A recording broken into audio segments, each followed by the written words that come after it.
Who's on here?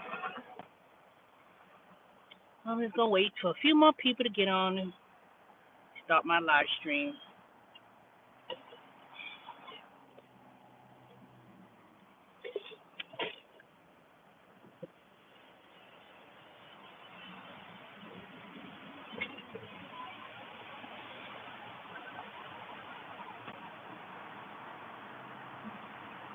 Hey, everybody.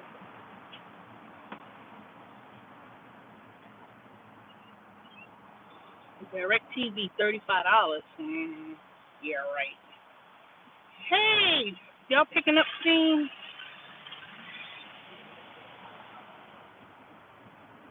Y'all must be real busy. That or I haven't been doing live streams on a regular basis. I'm about to lose my regular subscribers. But I'm back. All right, y'all. As you can see, we got dress clothes on, so leaving from work. Well, actually, I left about a good hour ago. Hey, Ruthie. I left about a good hour ago at 2:30, and then I turned on the app, and I had two Uber Eats orders. It was two Doa batches, which so happens to take me from Buford Highway for an extra $20. All of a sudden, I don't even see it no more. So I was like, Wednesday, I think it was, and she started doing Uber Eats the minute the app was up and running, and then Saturday came all of a sudden. It was like no more. I was like, dang. So when she came to work, she told me she got into a car accident and right on 78. So now she's taking Lyft from home and to work and back work back to home or whatever. So I said, I'm glad she's all right. I told her, I said, whenever you decide to get another car, she could resume the the bonus again and get it later on. So I don't know. Cause like I said, I don't do enough promotions on my videos or referral codes on YouTube. So most of the time I tell people, if I meet someone and I start talking about it, I start talking about Uber Eats, and then if they was interested in it, I ask them, oh, if you're interested, I'll send you the code, and then let people, decide for themselves. That's how I do it, because that way if you tell people about it, and especially when you start hearing their stories about they need to make more money or whatever the case may be, I sign people up that way. I don't do advertising on YouTube, But to me, Uber and Lyft and all these other companies, I'm surprised they even allow such promotion to do referral codes. Usually they don't. That's considered spamming. You know, that's considered spamming. And some companies are real strict about paying out a referral, especially if you're doing it on social media. But don't be surprised if if they decided to um, cut that out, and tell people that you can't act the way you advertise for the referral money. They're not going to allow. I'm surprised they haven't done that, But anywho, so I was wondering what happened to the surge, because let me tell you, we still not in the system. Hey, TD Star, still not really doing any work today, or work. This is the third week, and pretty much I sit by myself, or I don't get into these big conversations and these big chatting conversations with people. And I don't know. It's like I feel like I'm just sitting there by myself, no kind of, I ain't gonna say friends, because I tried making friends at work in the past, and when I tried doing that, You know, it always get into some kind of problems and drama with people. That's why I don't tend to socialize too much. So I sit there, sit back. I don't say anything, but people keep asking me, "What's wrong? When you come up here looking upset?" You know, I'm like, I start to really get on my nerves when people do that. You know, don't keep asking me what's wrong or whatever, because number one, I'm not going to tell you, and number two, if you say something, it'll get back to somebody, and then next thing you know, they want to label you. So I just say to myself, I don't say nothing. You know, I just sit back, I do nothing. I just tell them, I'm just ready to go to work. And then they say, oh, don't worry. When it's busy, it's going to be real busy. I say, that's fine. I'd rather be busy and just sit there and be productive, because next thing you know, it's time to go home. So when you're sitting there doing nothing, I mean, that just drags on. It's only so much that you can sit around and listen to people talk about nothing all dang day. And I'm like, oh God, this is, I don't know. So I try to do things, volunteer whenever they need to do menial stuff. Like they had some visitors today with a new client, so they wanted everyone to be dressed business casual.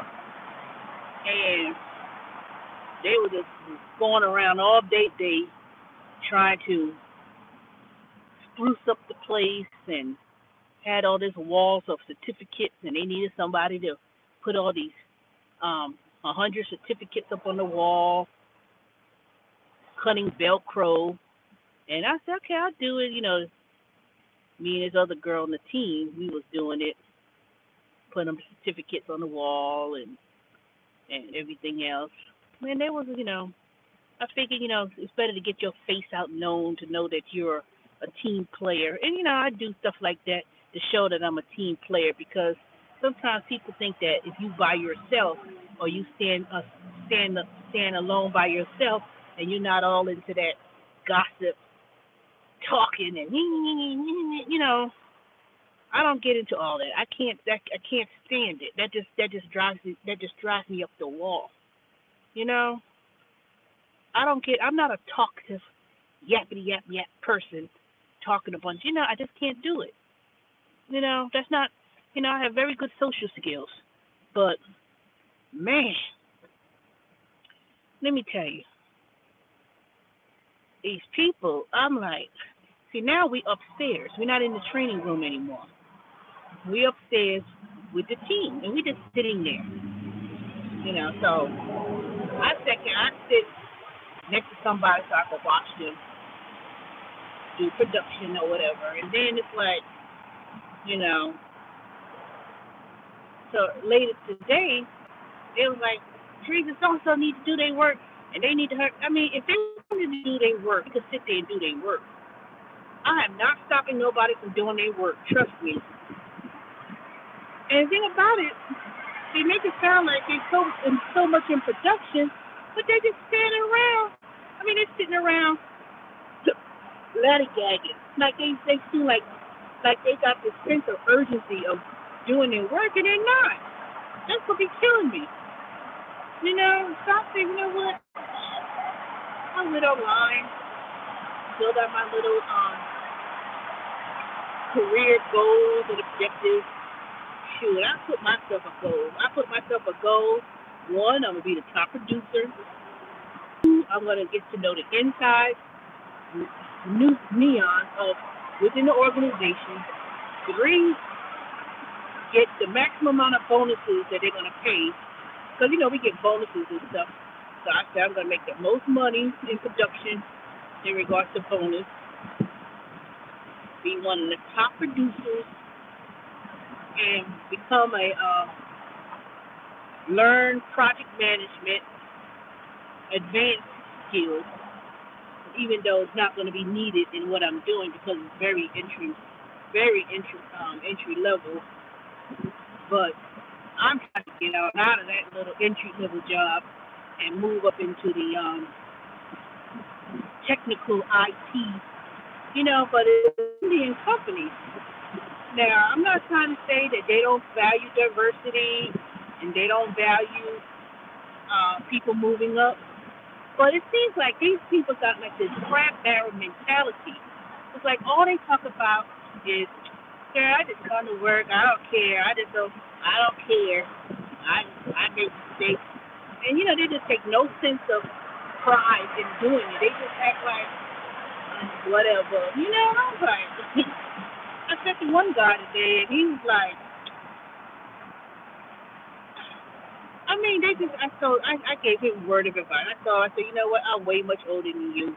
These people, most of the people, I'm old enough to be their mother, but I don't mother people. That's one thing I don't do. I'm not going to mother you, but I'm going to give you a little bit tidbit. And I said, you know what? When you move to a company, don't stay somewhere too long. Don't do the same thing for 5 years because you get trapped. Just take it for what it is, and try to develop yourself.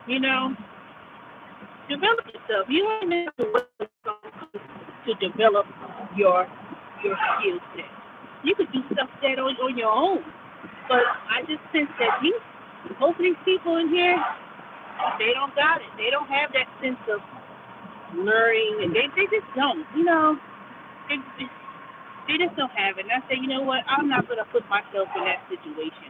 I'm gonna be there because it's temporarily. It's just to get a check, get paid, so I can get back into the workforce. But I don't have many years to be in the workforce. I'll be 50 years old in November. I don't have that much working years left.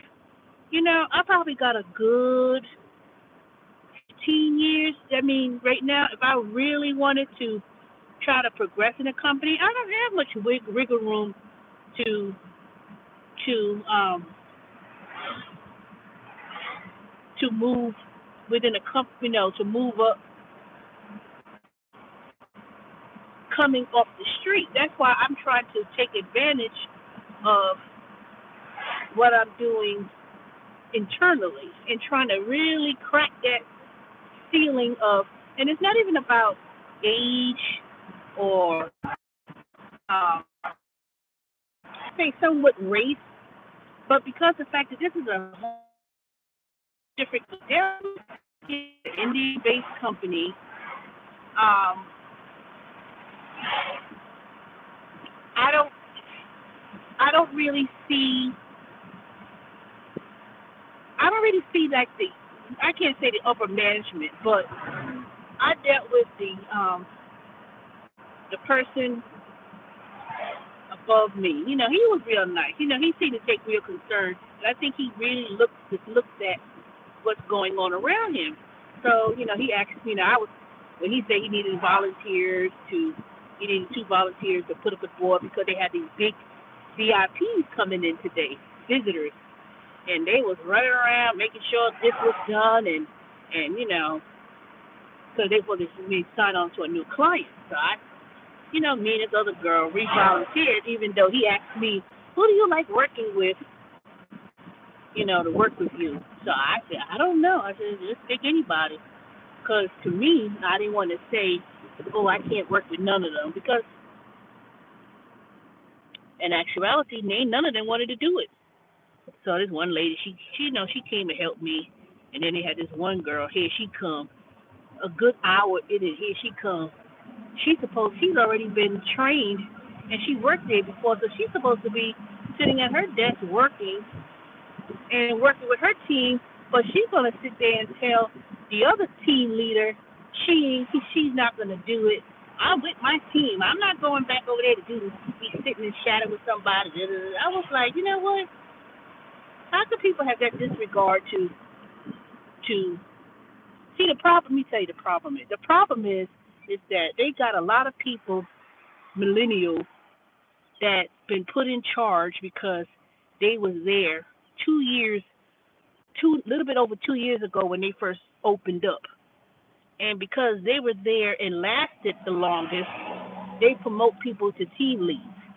Do mind you, they don't have no social skills. They don't have the professional etiquette. They really don't. And then when they trying to be a team lead to other people in that same age group, everybody wants to like, she ain't gonna tell me what to do. I don't know. It's like this is every day. Ever since I got there, it's been like, and I'm like, and I try to be quiet. I said, you know what? I said, mm-mm. I said, I keep quiet. I'm just gonna collect the check. I'm gonna sit back. I'm gonna learn, or wait till they, it's real easy. I already learned. They already taught. They already did what we was gonna do. And after sitting with somebody yesterday, I said, okay, I got it now. Shoot, ain't no point in me being trained because I already know. I got it. It is so simple. It's ridiculous. And and my thing is this. I said that I hope I'm not being set up just to uh, that they. I don't know.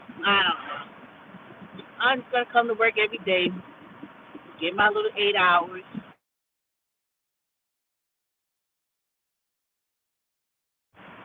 Pretty much that's it. But then they got another class that just got hired on this week. They're going to be doing the more advanced work. And I said, well, that doesn't make any sense. I said, why don't they just start off everybody doing the on-base training, whatever, and then do the other parts of it? Or better yet, train everyone to do the same thing. And then if you need a certain particular segment that needs to be done, then you can work on that or train everyone. I don't know. I mean, we all get paid the same thing, but my thing is this: I heard that they had some overtime for the other, for the other job that they're doing within the vendor that we're working with, and I was like, that's why I want to learn something more advanced. I said, well, do we get to be trained on this? Because you behind on certain work. Why don't you train that even work? If you got the easiest thing, all you're doing is putting one information from one thing into another thing and you typing it in. That ain't something that should take weeks to learn to train. That really isn't. You could train that and then train on other things. I don't know. It didn't ask my opinion, so I guess maybe it just trying to do things that make sense. They just don't, they're not making any sense to me. So maybe I said maybe I need to just go ahead and do the easiest work possible and make sure that I'm not gonna get, not me personally, but like they say, okay, well we really don't need these group of people no more. They said they need to hire 60 something more people. That's how behind they need to hire more people. So be it. I just say one thing: when it's time for overtime, I just want to make sure that overtime is given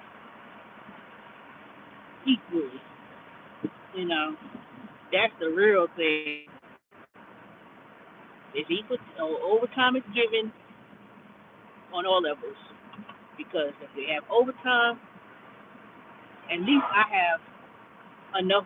Getting off at 2:30. I think they're supposed to be. I'm supposed to be working from seven to what was it 7 to 3 in a couple weeks or whatever. And hopefully they'll have overtime. That's all I want. I want to make sure that we get equal chance to get overtime. Because if they're talking about a lot of downtime, what's the point? Sitting around to do nothing? And then they're talking about they hire a group of people to be trained in more advanced things. Mm-hmm. Maybe I need to speak to the director tomorrow. Maybe I could ask him, can I be put Can I be trained in the more advanced things? Maybe they'll change their minds. Maybe if I convince them to say, can we be trained along with the other things?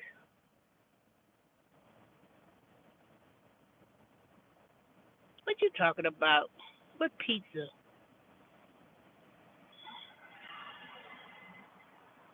I ain't delivered no pizzas. I haven't done pizza since I did Grubhub. One thing for sure, I don't pick up a lot of pizza orders with Uber Eats. That's one thing I noticed. I don't pick up a whole lot of those type of orders. Oh, it's 4:05. I got another hour. So I don't know. I'm still hanging there. I think tomorrow we're gonna finally, at least we got most of the credentials. So maybe tomorrow we'll be able to um, log on. Hey, maybe we'll be able to log on, and maybe they'll give us some work to do. And they don't take a whole lot of training, to be honest. What I've already been taught, I said, shoot, let me just sit here and that's it. They don't need to have nobody sit with nobody to do it.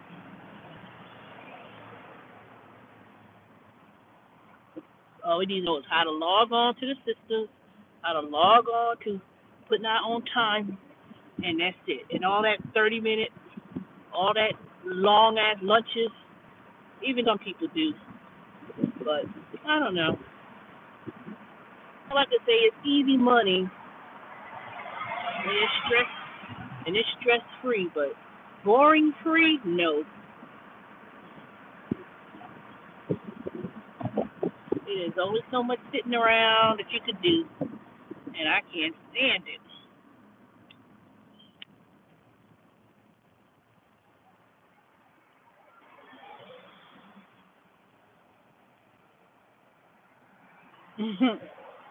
Somebody did ask for a pizza they never got. Had me driving all the way to the house, to the apartment, and then you want to cancel with Grubhub. I sure did take that pizza home. I ate some of it and I threw it out. Had me driving all over because it's something you need to pick up. Not. Oh, I'm so sleepy. And the thing about it, it wouldn't be so bad if you was able to bring a book and some paper to write in, but you can't bring none of that stuff on the floor. You're not allowed to bring no paper. You're not allowed to have no pen, nothing. Because they stay secured with their information, you can't bring nothing. You can't sit at the desk. They don't even have trash cans in the desk. Because at least if I was going to sit there all day, at least I'll be able to sit down and write some notes or read a book, but you're not allowed to do that. You know? But I don't know. Who knows?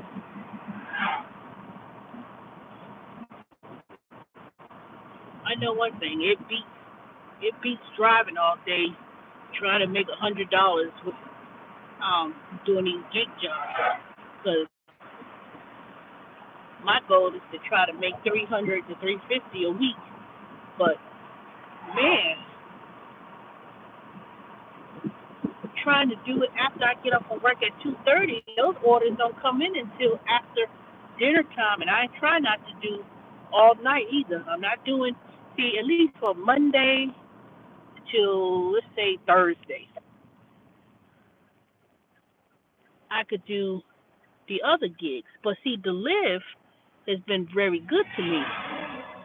When I didn't have any blocks today this week with the live because I didn't pick any. I had wasted my time, missed the blocks, and picking up some orders with the live that I didn't get any this whole entire week.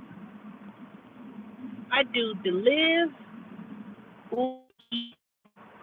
Amazon Flex, and Amazon Flex in the background. That's local. That's in Atlanta. And surprisingly, I signed up for um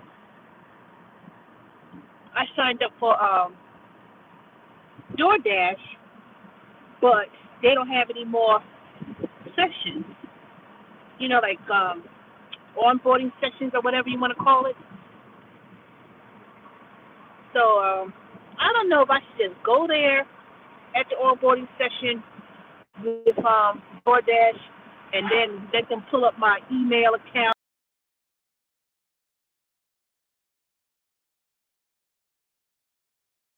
Actually have a session to go to the office to do it. So anybody who do DoorDash, tell me, do I have to?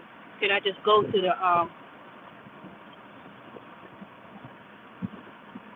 I heard DoorDash is in the Stone Mountain in Snellville, but can you go to the office? That's what I want to know. Or can I just, or do I have to wait? Because I had signed up. See, I used to do DoorDash. It's going on almost 2 years ago,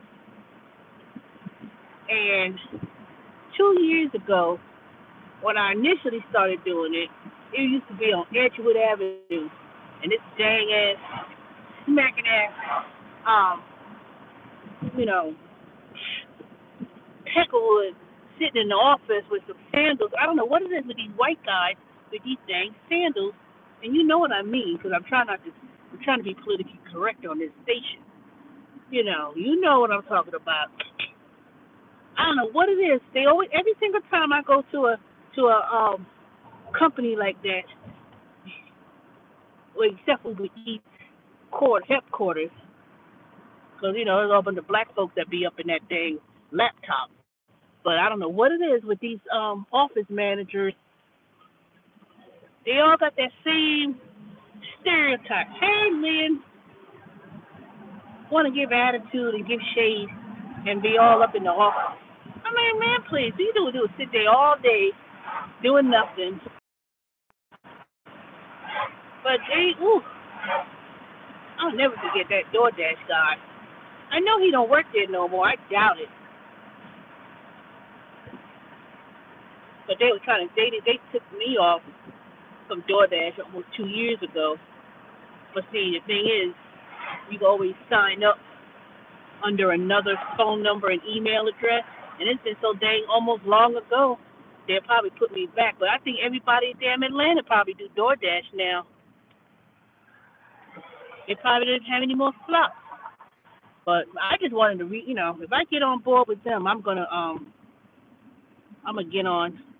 But I'll do Uber Eats, and I'll probably resume doing Ziffy again. But I'm gonna have to do that on the weekends, like a Friday, Saturday, and Sunday afternoon, and forget. I'm gonna read comments when I pull up to the house, because I can't drive and read these small messages.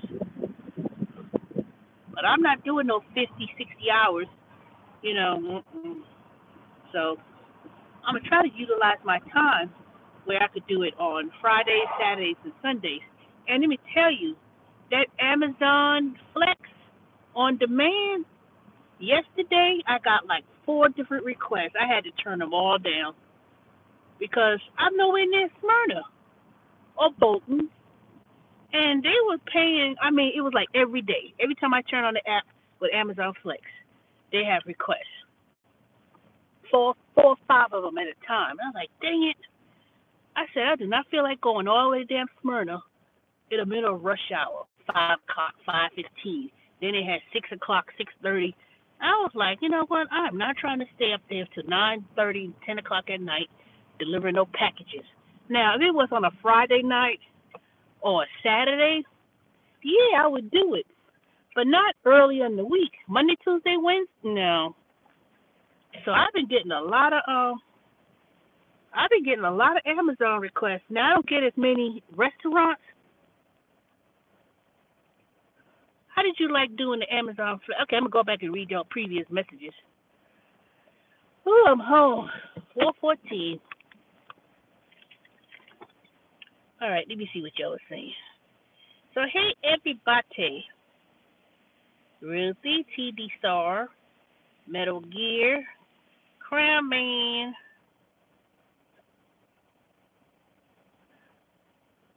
Lynn.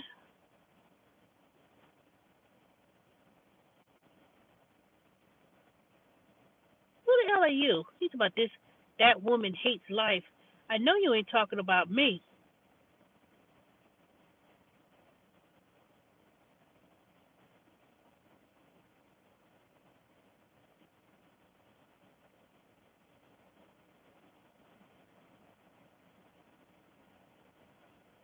I heard they was doing. I heard DoorDash got that dang Walmart groceries. I was wondering who was going to get that. Okay, the DoorDash lady in the office. They got a woman in the DoorDash office. Cause it used to be this guy, this punk ass. He's rude. You know, he be eating sandwiches and be always want to get people. Oh, I thought you were talking about me. I know I ain't seen nothing. Oh, where's my key? Well, I'm gonna do once I get an appointment. I'm gonna go over there to do DoorDash. But I heard that DoorDash got that dang contract with Walmart to deliver groceries. I heard they don't pay that much though. You know, these dang customers, they be wanting people to pick up their groceries, and they ain't gonna tip.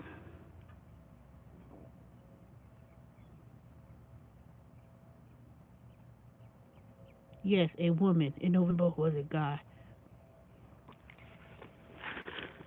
Well, I sure hope it ain't that skinny one, the skinny guy with the big pokey nose, and this gay white guy who be he always be eating sandwiches and stuff. When you go in the office, he be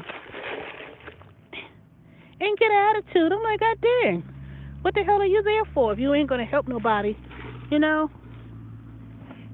make me sick.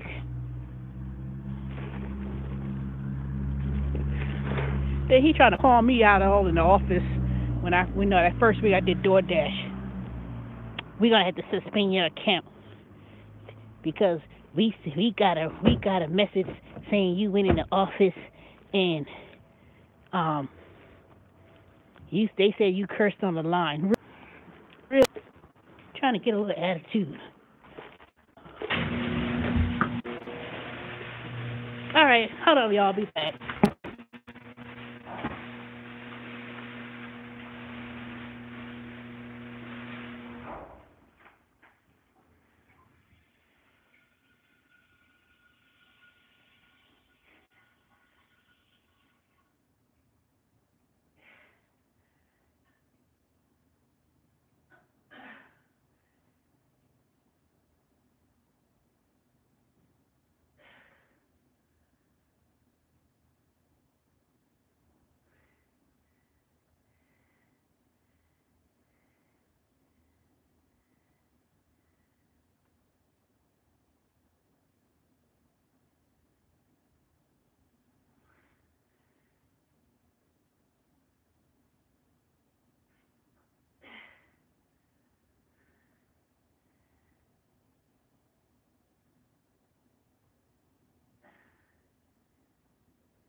Oops. I'm back. Oh, God. But, anywho, I'll just have to check periodically and see if they have another session going on with DoorDash. But I ain't going to press it too much, you know?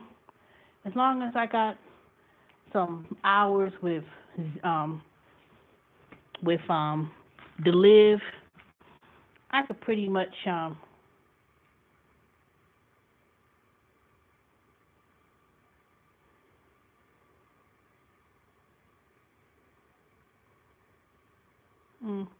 check out the DoorDash customer app. I've seen it. I've seen all those restaurants. I got the DoorDash customer app. I ain't gonna be ordering no food with them anytime soon, but I've seen it. I don't know. Maybe I'll try it out one day just to see what kind of places I want to order from if I decide to do it one day. I know one thing. I'm not going to that Wheat on Wings. I don't think they do DoorDash, but I know they do Uber Eats. And those wings, man, they try to rip me. They ripped me off the other day when I ordered some wings. I didn't order the Uber Eats. I went and picked up myself. And they had these wings that were this small, and they're going to charge $7. And I was like, really? Oh, okay. I get the free delivery fee the first time you use it.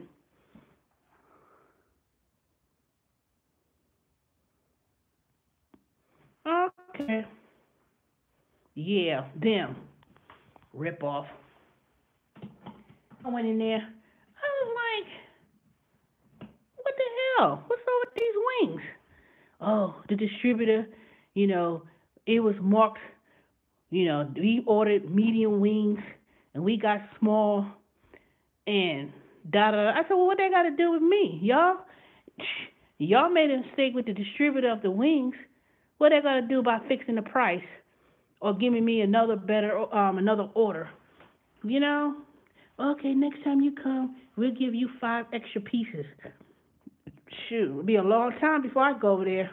Matter of fact, I'm going to go back and get my replacement meal. Well, really not a replacement. My additional 5 wings by May 1st because starting May 1st, I'm going meatless May, meaning I'm not going to eat no meat for the whole month of May, starting May 1st. I'm going to eat a plant-based diet, smoothies. You know Rockbridge Road. Well, Rockbridge Road extends Stone Mountain, Lilburn. Um, it extends a far ways. It depends where on Rockbridge Road you're talking about. Rockbridge Road extends into Decatur, Avondale Estate. It's a long. It's not like you know any particular street. Yeah, I'm gonna do a plant-based diet, no meat. So I'm gonna eat all the sausage, all the chicken, whatever I got. I'm gonna cook it before May 1st. Well, certain stuff I could keep in the freeze, but I'm not doing no meats. I'm going to do my smoothies for breakfast. I already got me a smoothie thing right in the freezer too.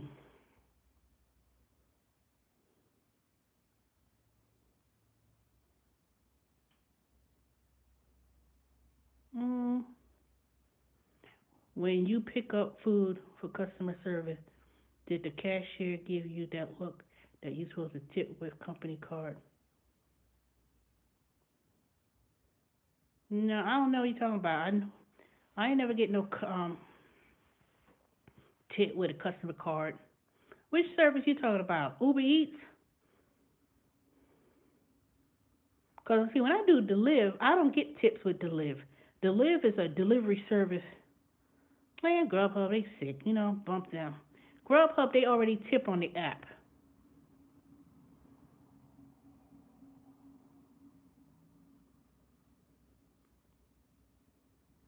I don't know about them. It's just like if they tip on the app or they don't. I don't do DoorDash no more. Can't stand them.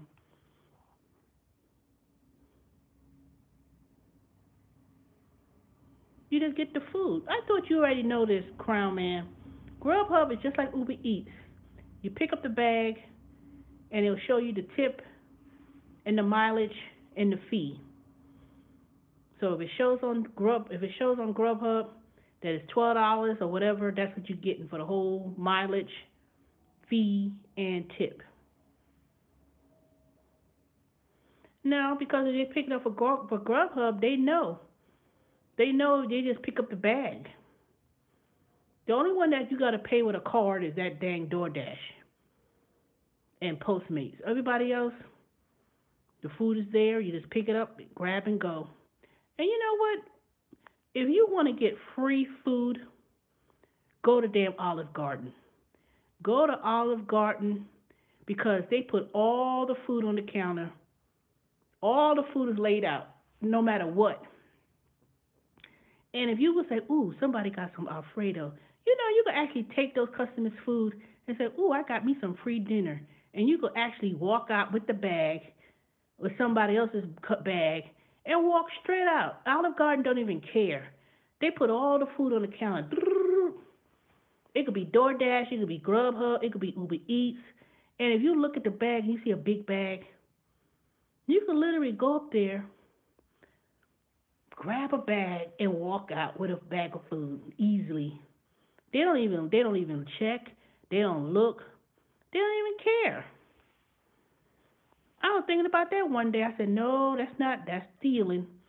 But shoot, if somebody was really, really, really hungry and you was like looking for a meal, shoot, man, you could grab that Olive Garden bag, two bags, and walk straight on out. The one on Ashford Dunwoody Road in Perimeter. They so damn lazy. They don't even look. All the food. It's not even behind the counter. It's right there, right on the counter. It's laying there. One time, so yeah, one time I was thinking about that. I was like, what? Chicken Alfredo? And I was starving that day too. And I was like, you know what? This food looked like it's been sitting here for a while. And I said, shoot, what do you mean you don't believe it? It's true.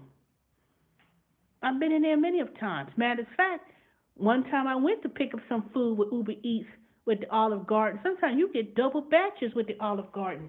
And I went there one time. I said, I'm picking up an order for such and such and such.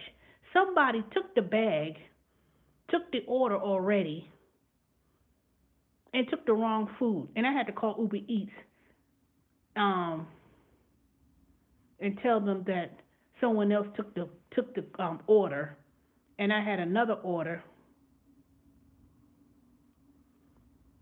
And it was no, I know what it was. I asked for an order for a customer dollar, and they gonna give me two big huge bags. And I'm telling them, no, this is supposed to be this, that, or whatever. So the bitch trying to give me an attitude when I'm trying to tell her this is not the customer's order. I'm waiting for such and such and such. So she's so quick to give it to me, so I took it, went in the car, looked at the order. I said, this is not in the order. And then she tells me somebody took the wrong order. But if someone took the wrong order, why are you gonna give me the wrong order? That didn't make any sense. So the way I look at it, if somebody already took my order and they took the wrong order, that order is null and void because the whoever's waiting for that food is not gonna get it. That's not I don't know where I'm taking this food at. So I called Uber Eats. I told them y'all had me come all over here and somebody picked up the wrong food. This is not the order. They want to argue with me. It was this Asian girl, and it was these two black girls. So they didn't care. Then they talking like I'm not even in front of them. So I grabbed the bag, grabbed the little juices, and I went and took that crap home too. I had food for 2 days. That's how big it was, and it was good too. I said, y'all want to act stupid? Then shoot. But I'm trying to tell you this is not the customer's order. You know, And I'm showing them, and they didn't even care. I said, you know what? Whatever. And Uber still paid me for that order too. Sure did. Was it Uber or was it Grubhub? No, it couldn't have been Grubhub. It was Uber Eats.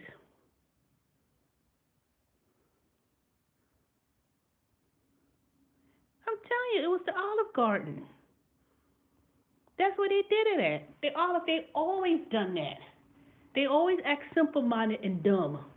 Go there on a Thursday, Friday, Saturday.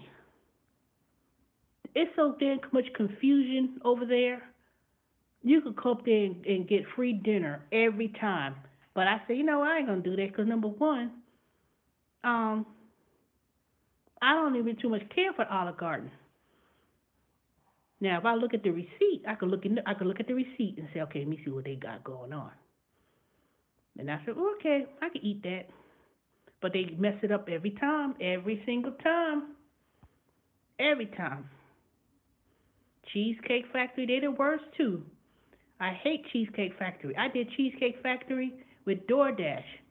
And Lord and behold, Cheesecake Factory got their partnership with DoorDash where they get free delivery.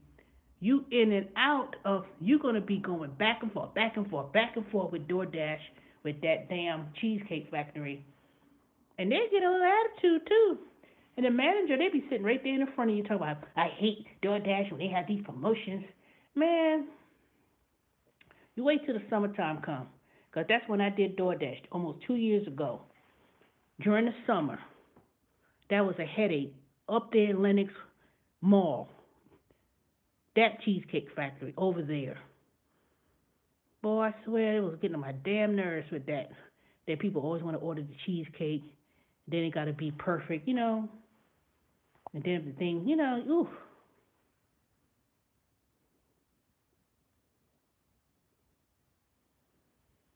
They always have that, you know, attitude. Then you be there long, waiting.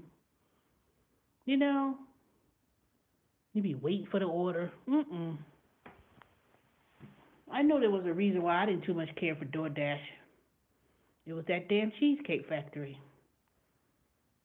But it was good when the money was good. It was pretty. I think I did 60 something hours with DoorDash that 1 week.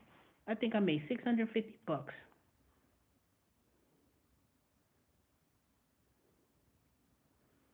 Now that one in dang Lenox Mall is the worst.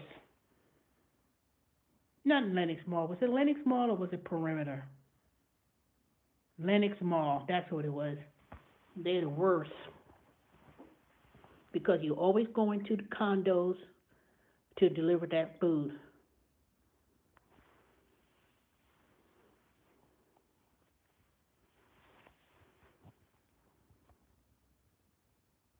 Perimeter Mall could be a little bit hectic though, but it just all depends.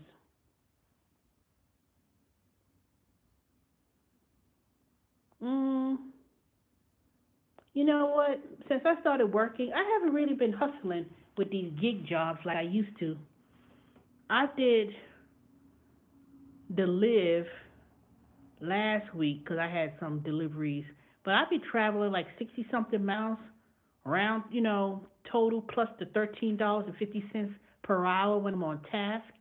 And like for instance, last week I made 170.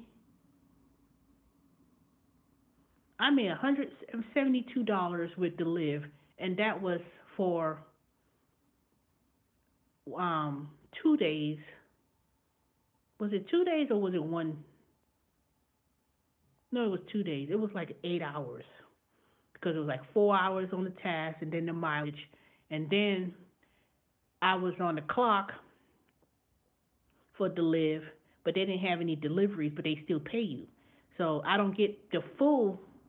Like say for instance, it's $13.50 per hour, and say I was on a task, and that's what $54, right? They would pay me half of that if I don't have any deliveries.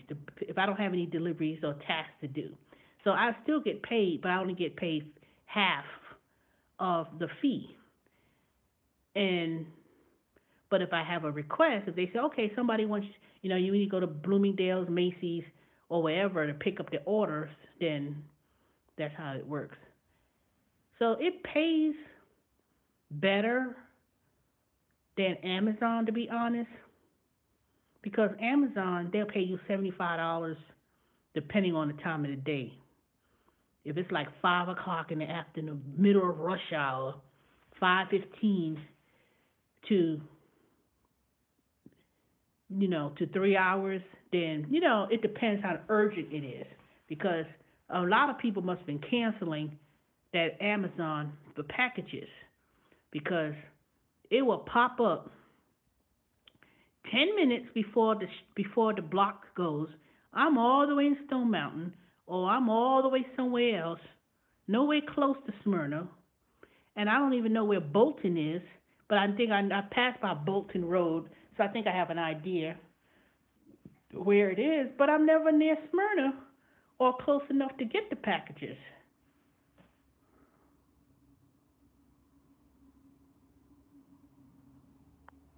I wish I would have knew where I was going when I went to the one by North Midtown. You mean the one in North Midtown? Which one are you talking about?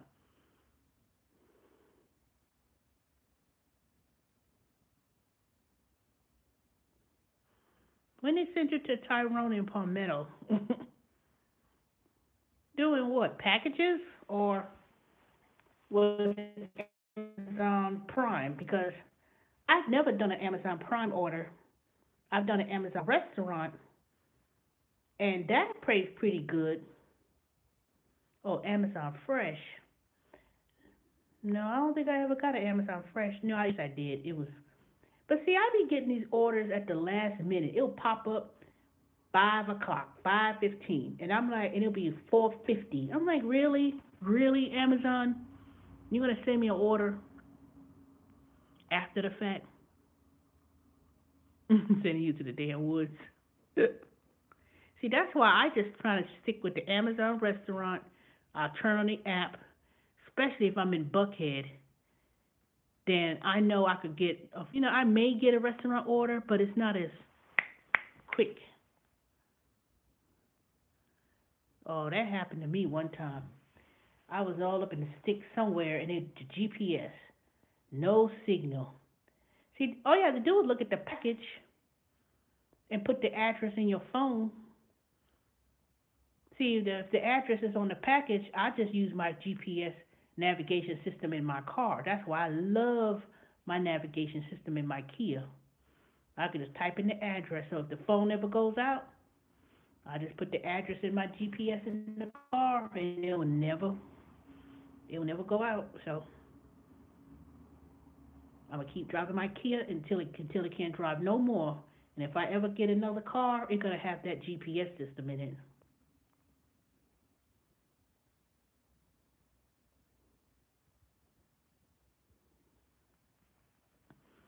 That's why you need the GPS in your car. I don't use the GPS on the phone.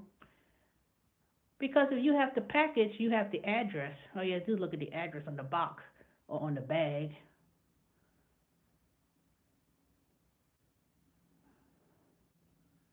But I haven't really done as much Amazon like I wanted to.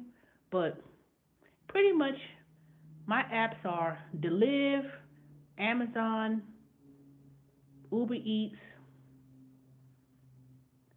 Ziffy. I'm gonna give them another chance because I kept them in my pocket. But I'm gonna have to do Ziffy like a Friday, maybe Saturday.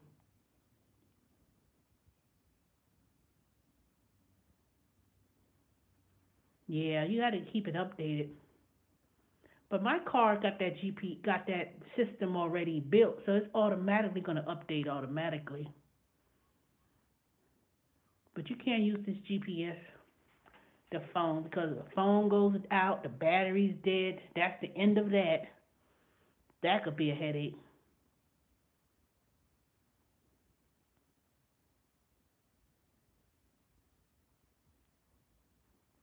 Hmm.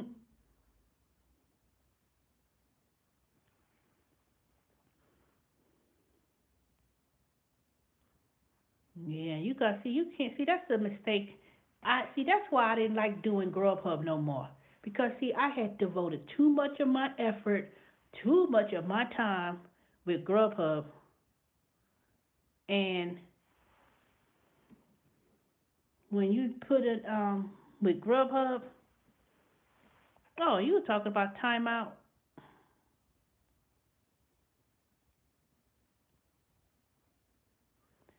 Oh, I was about to say timeout. See, you got to put these companies on a back burner. You can't put too much of your effort and time with them for a long period of time.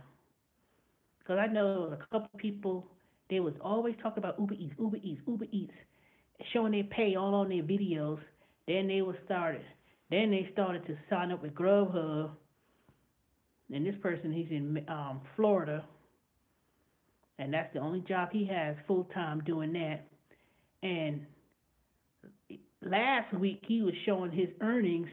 He made almost 900 and some dollars with Grubhub, but he was working 11 hours a day. I said that's crazy. You know, I said, mm-mm. Let me tell you, I wanted to comment on his video, but I didn't subscribe to his channel anymore. He was a little bit aggravating.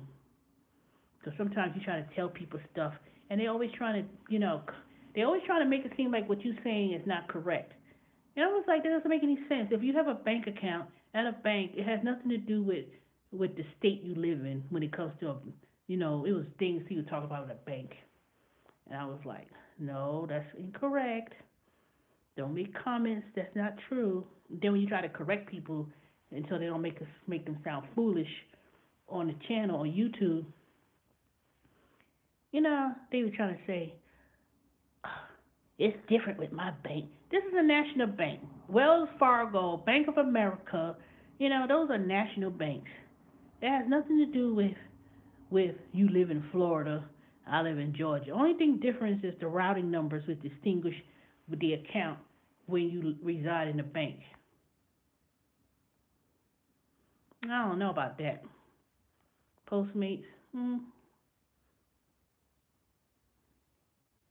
I don't know. To me, it all averages about the same. When you really think about it, all these apps average about the same. Because you got to think about how frequent are you getting orders. See, you may get and those tips be pending. I don't know. I don't know about that. $25, let's say paying $25, $30 per delivery. Ain't nobody trying to go to the Ponce City Marketplace to try to find parking and then trying to run up in there and then go in Midtown, downtown, no parking, but no dang Postmates. Yeah, but look who you going to deliver to. People who live in $1 million mansions and $1 million condos. And then you have to look at the quality of food you're going to. If you're going to Ponce City Marketplace and you're picking up those very expensive food items that cost 70, 80, 60, $65,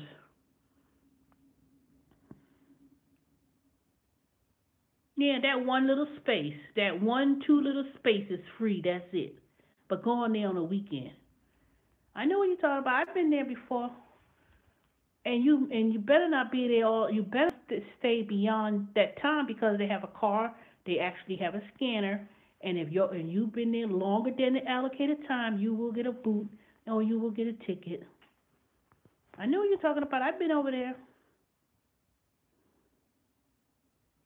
No, I ain't doing all that. That's too much. I'm not parking all the way around no corner and walk into the Ponce City Market. And you better not park across the street at the Whole Food and you walk across that street because they will. I'm talking about Ponce City Marketplace. Ponce City Marketplace. If you go in there, they got the allotted spaces where you could come and deliver, but it's timed. They drive around in a van, and then if they say 15 minutes or 20 minutes or 1 hour free, there's only so many parking spots. In and out.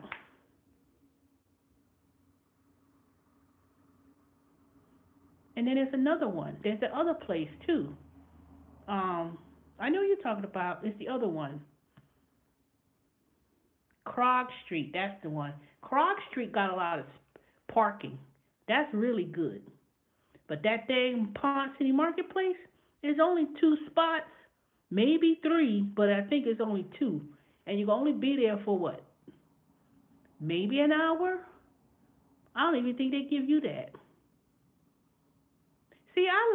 See, and Sweet Auburn Market, Sweet Auburn Farmers Market, you got to pay a ticket, but if they go in there and they stamp your card, you could pick up a lot of food from there too.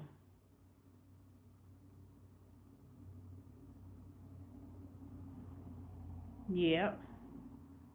No, Croc Street got the one with the Uber drivers. They got Uber and Lyft, and you could park in the front. But there's Auburn Street Market Fair where they got all that good seafood. They got all those restaurants, and you go and park. And you got to get a ticket, but as long as you in there and get it stamped, you could go there for 2 hours for free, and then you come out. I got a lot of orders when I used to go and do that damn Ziffy.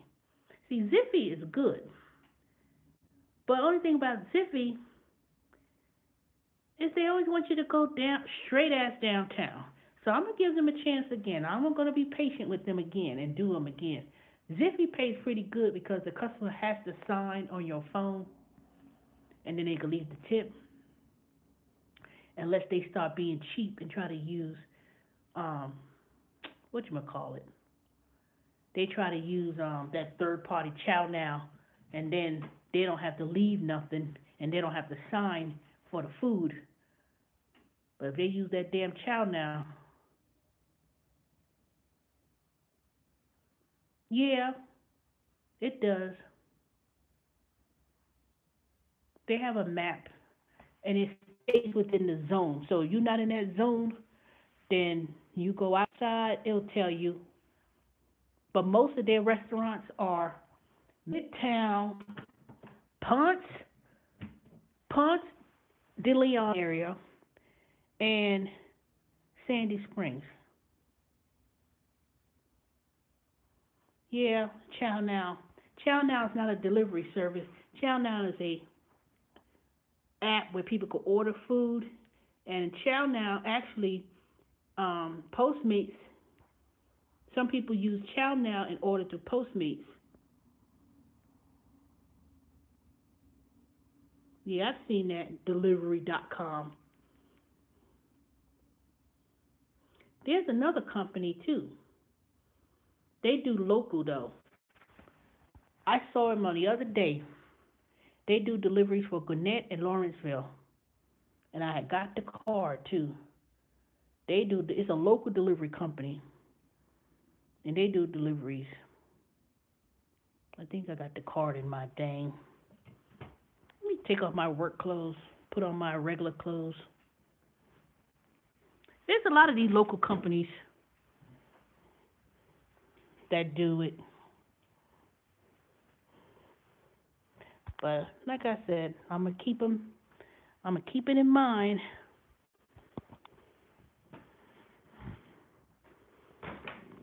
because if these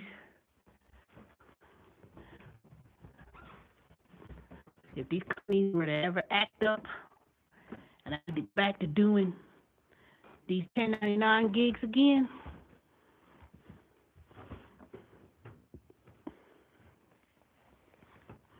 I'm gonna keep on at it.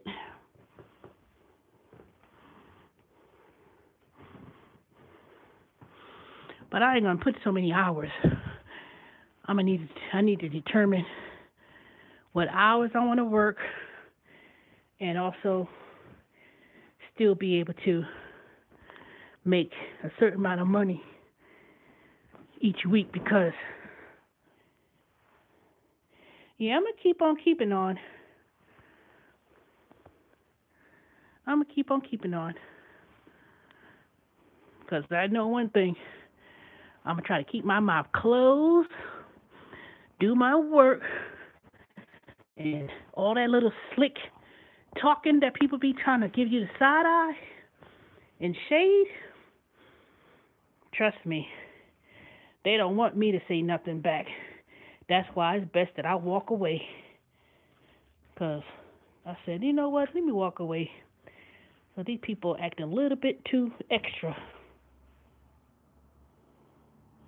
It's on Chamblee Tucker. Right off of Chamblee Tucker Road in a business development. Why? You looking for a job? Because they hiring. They hiring for customer service. You do technical support. And then the other what I do is basically data entry.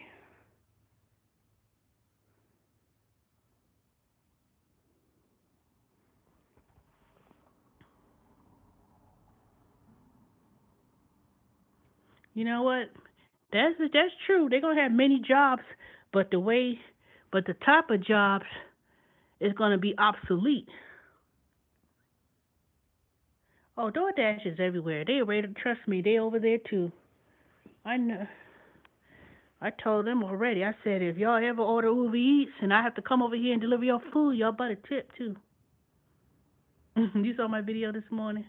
Yeah, it did get cut off because I was on my way driving, and then every time I get close to that office, it always acts up because it's picking up their Wi-Fi signal. So it always messes up all the time. But like I said, it's a job and it's something to do. But I just wish it was a little bit more organized when it comes to doing this training. I mean, I know they say it's going to be a lot of slow and they need to get a lot of kinks taken out. But dang, I know it don't take that long to do certain stuff.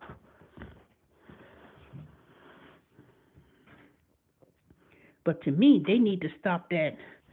They need, I think if you represent a company, you're supposed to be training and things like that. They need to stop with all that. They need to quit. All I know. I'm glad I have a job, that's all. And I just try to stay to myself, but they act like something's wrong if you do that. They just talk about people so bad to the point where it's like, well, that's the problem. Let me tell you what the ultimate problem is. The ultimate problem is you're trying to guess where I'm working at, Crown Man. I ain't gonna tell you. I'm not gonna tell you. Put it this way, I know wherever I'm at, all those food delivery apps is right there. So I ain't worried about the area. I can leave work, turn on the app, I'll get an order, trust me.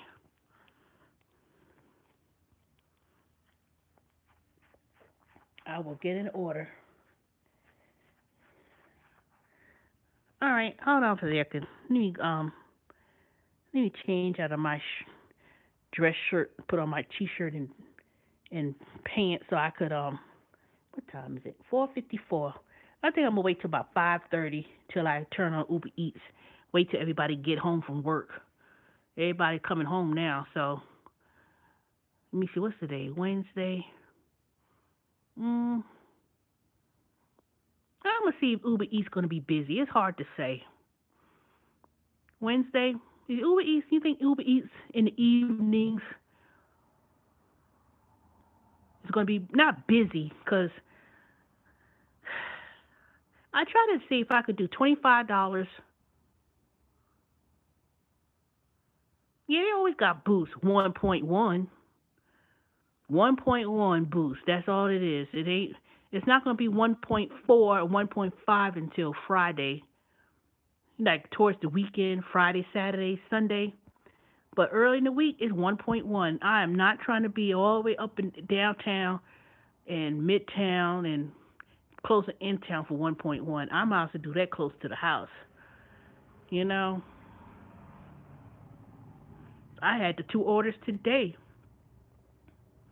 I had two orders today that I on my way home, and it took me from Buford Highway, Shirley Tucker, all the way to Tucker.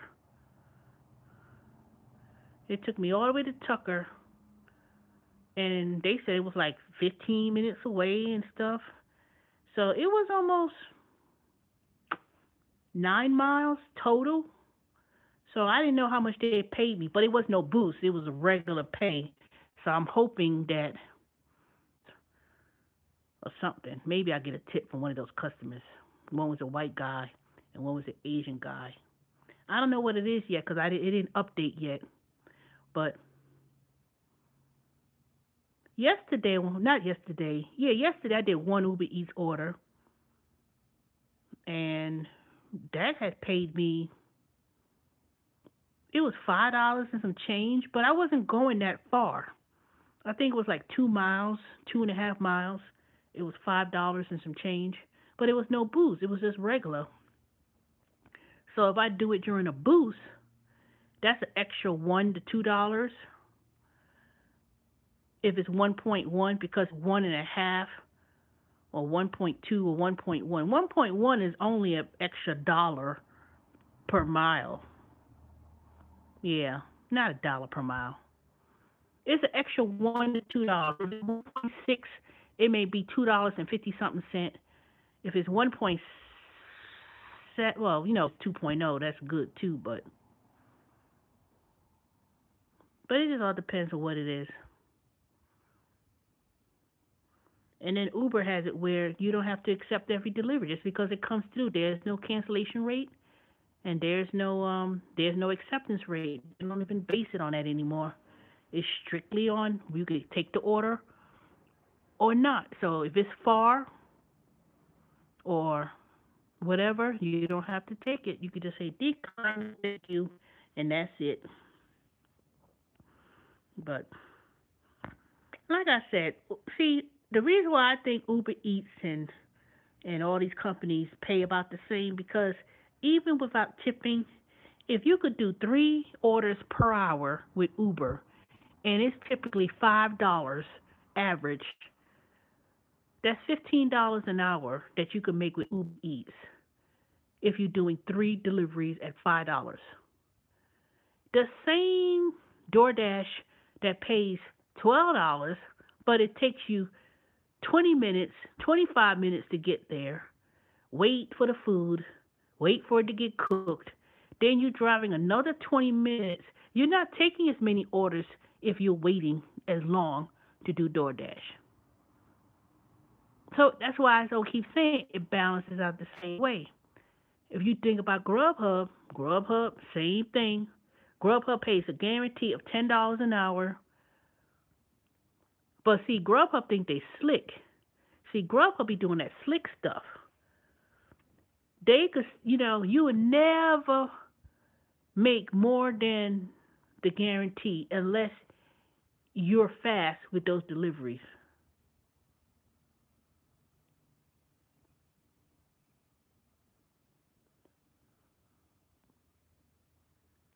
They do eat up the time. That's what I'm saying. It's not based on, you have to look at how much you're making per hour for each of these companies.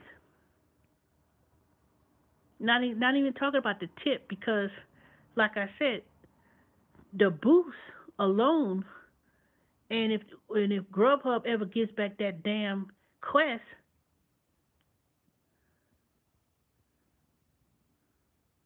no, nope. You make if you're making $500 doing pizza deliveries, you're gonna make you're gonna be making just about the same with Grubhub and Uber Eats doing the same thing, if not less, in my opinion. See, Grubhub changed it where they only have an hour block. So if you're not getting a lot of blocks, and let me tell you, one thing I did when I noticed with Grubhub, the more blocks you do, like that other guy, UDM, he calls himself, and he was grabbing all those, he was working 10, he was doing 10, 11 hours, it was more like almost 11 hours every day with Grubhub. And I know he was doing it every day, so he doing double time to make 900 and something dollars with Grubhub. But you know, you could make it, you making what, maybe 12, $13 an hour with Grubhub doing those many hours. They ain't making no $1,000 a week in no damn Postmates. Ain't nobody been making no videos talk about they make $1,000 in no Postmates. Show me that, please. But I haven't seen nobody making no video talk about they make almost $1,000. No, they ain't making. Let me tell you something. For me to make $800, I don't want to see their video. I don't want to see it unless they're reporting their taxes, and I could call the IRS and report them and get a reward. I don't want to. I don't count nobody else's money. I look at the videos, not because I'm trying to get no tips. Trust me. You have to put in 70, 80 hours.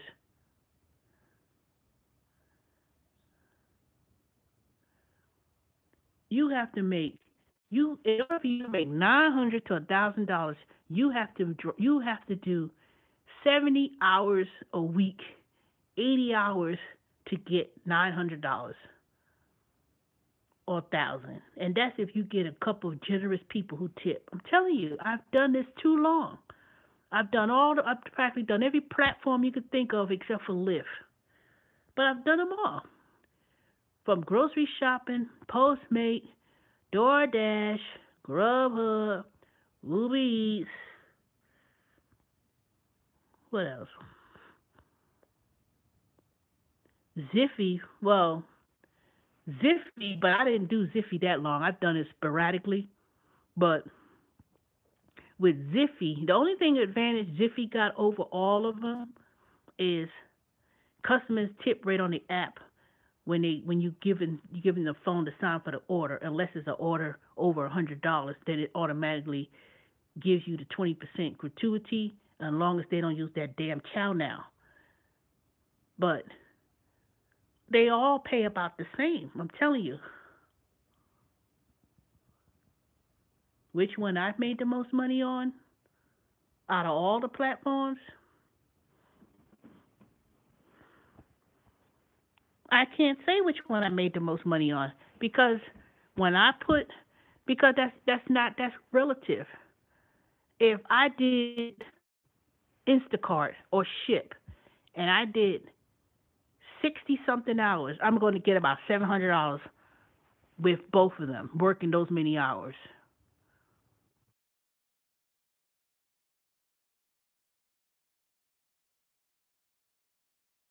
Now, it was the same thing. That's what I'm saying. It was the same thing.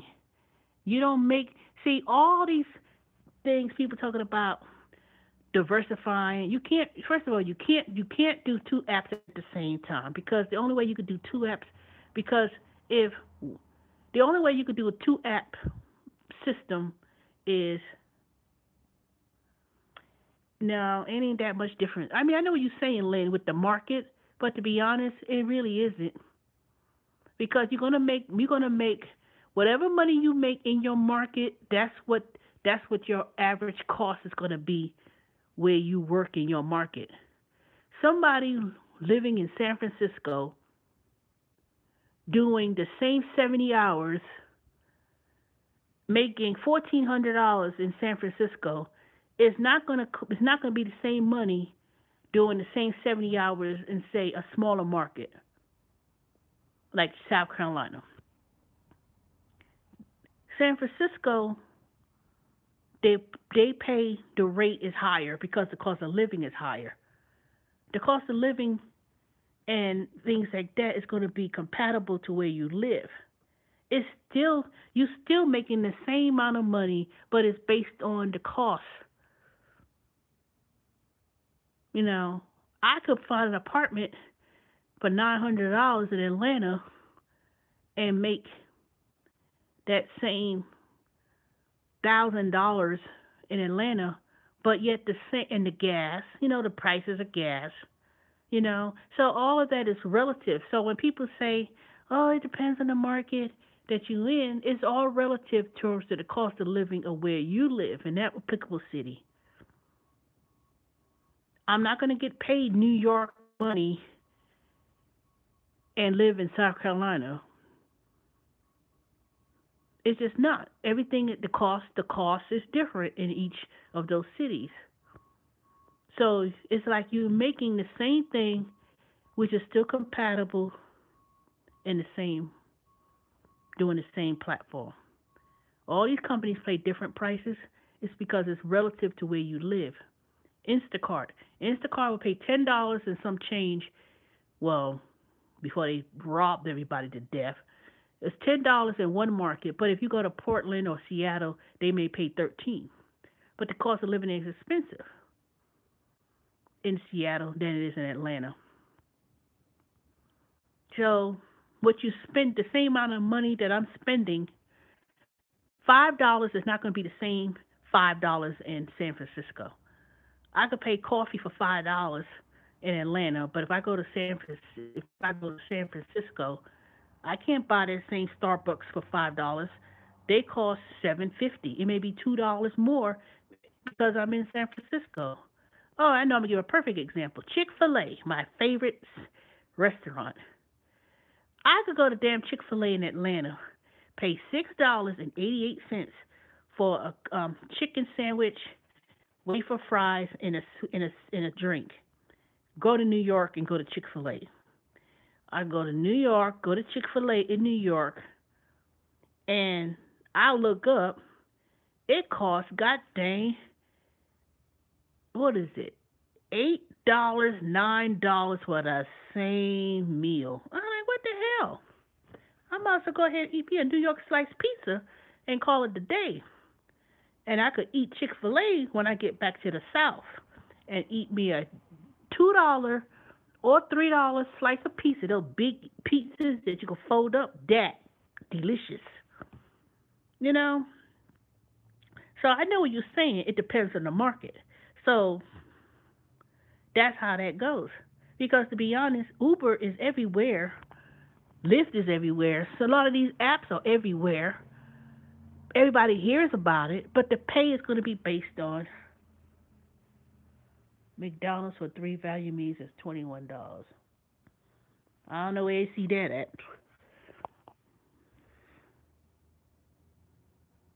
I don't know about the value. I don't know.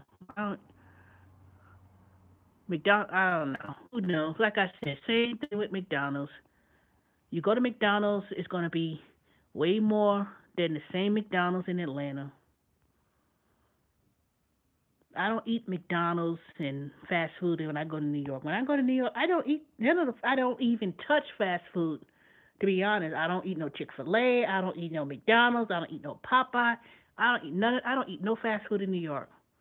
I've always gone to either the Jamaican restaurant and get real food cooked, or I go to pizza parlor. I don't eat Pizza Hut. I don't eat no Domino's, Papa John's. I'm like, mm-mm. And you know what? When I lived in New York, I never ate fast food. I've never ate fast food. Never, never, never. If I went to, when I was younger, back in the day, if I was to go to, if I was to go, like say, it was like, ooh, let's go to Burger King or something. It was rare. It was rare. I just did not eat fast food in New York. I just didn't. I just couldn't because they had so many different variety of restaurants. You know, real pizza, not that crap Domino's and Pizza Hut and all that trying to make. I'm like, mm-mm. And the sandwiches, ooh, Boar's Head sandwich, the little deli, used to be it was $3 for a hoagie. And it wasn't no huge big sandwich. It was like, a little 12-inch sandwich, hoagie, cheese and bread.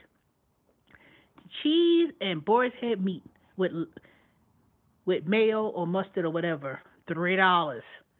If you want the roll, it was $2.50.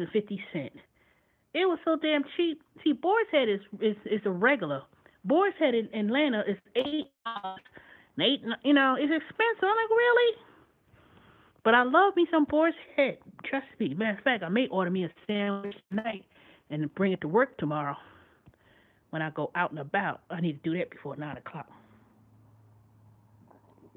I know. It used to be $1.25 back in the day. It used to be $1 when I was younger. You used to get $1 and something to drink.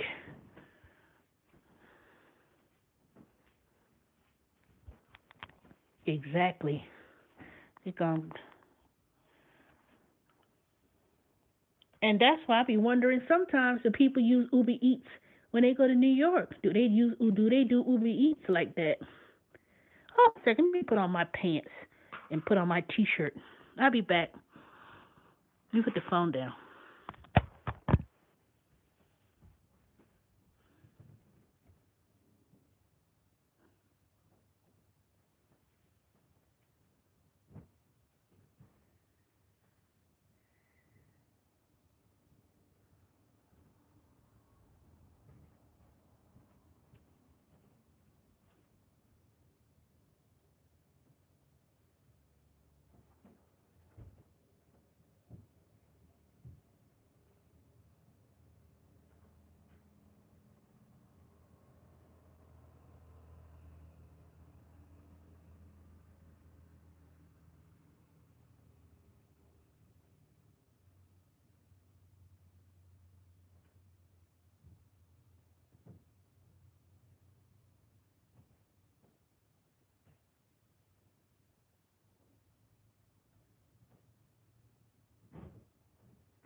Somebody truck getting towed away.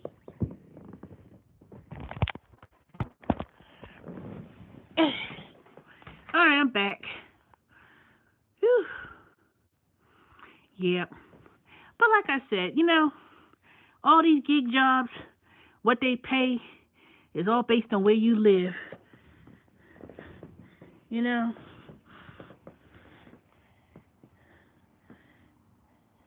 And they're never going to pay. A lot of people always going to feel they're not going to get paid fairly in what they do.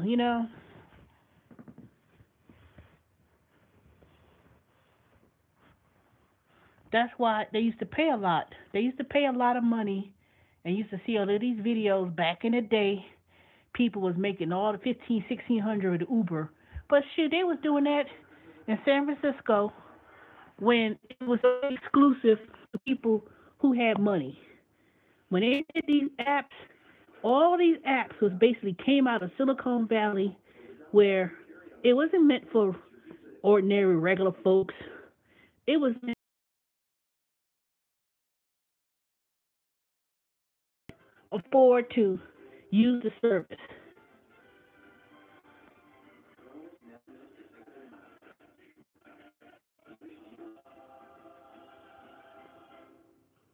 Yeah, because it's the supply and demand.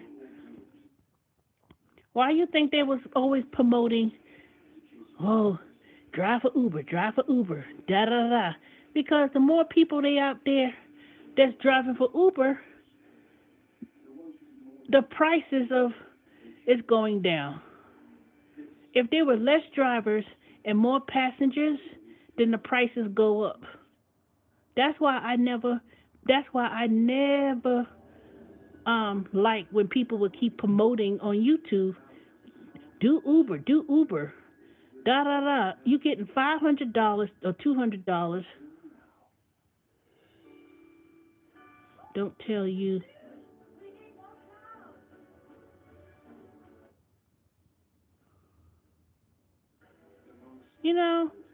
it's like you never hear Uber talk about, oh, increase customers. Why don't you use? You never see no commercial telling people, oh, take Uber. It's convenient and da da da da. They talk. They tell more. They promoting people to drive for Uber, but not promoting customers to take Uber. That don't make no sense. Yeah, but that's if the customer accepts the surge. Just because it's a surge, if the customer does not request the surge, you're not automatically getting a surge because it's a surge, unless they truly want to go home. But other than that, you could be in a surge. I mean, the only thing that's why I'm saying Uber Eats is better, because at least Uber Eats, they're not going to increase the delivery fee. They're just going to pay you extra money to pick up the food. So it's not like they're going to increase the delivery fee to 1.2, 1.5 to the customer.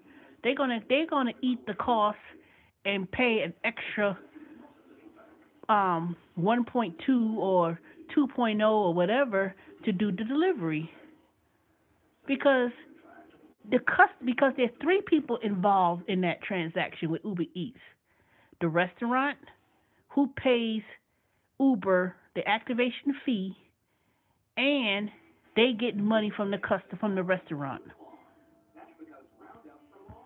That's what I'm saying. Uber Eats will pay more than doing regular Uber. The restaurant pays Uber the revenue, 35% of the revenue on the sales receipts. And then the customer is paying the delivery fee to Uber. And then the driver who picks up the food is paying Uber a fee. So Uber's getting paid three times. When you're picking up a person, how many times Uber's getting paid? Two. They're going to invest more money in Uber Eats than they're going to do with people. They're going to get paid twice with driving people. You pick up a customer, they pay the fee, they're going to take their percentage out, and then they're going to take the percentage out from you. Restaurant is three times. What's more profitable? Uber giving a surge of 1 point whatever, or giving an extra boost, because people know that they can't afford to lose the restaurant business and not signing it up and say, I don't want to do Uber Eats no more. I'm going to stick with the other three companies. So of course that Uber's going to focus more on the Uber Eats. They're not going to lose that third stream of income, which is the restaurant.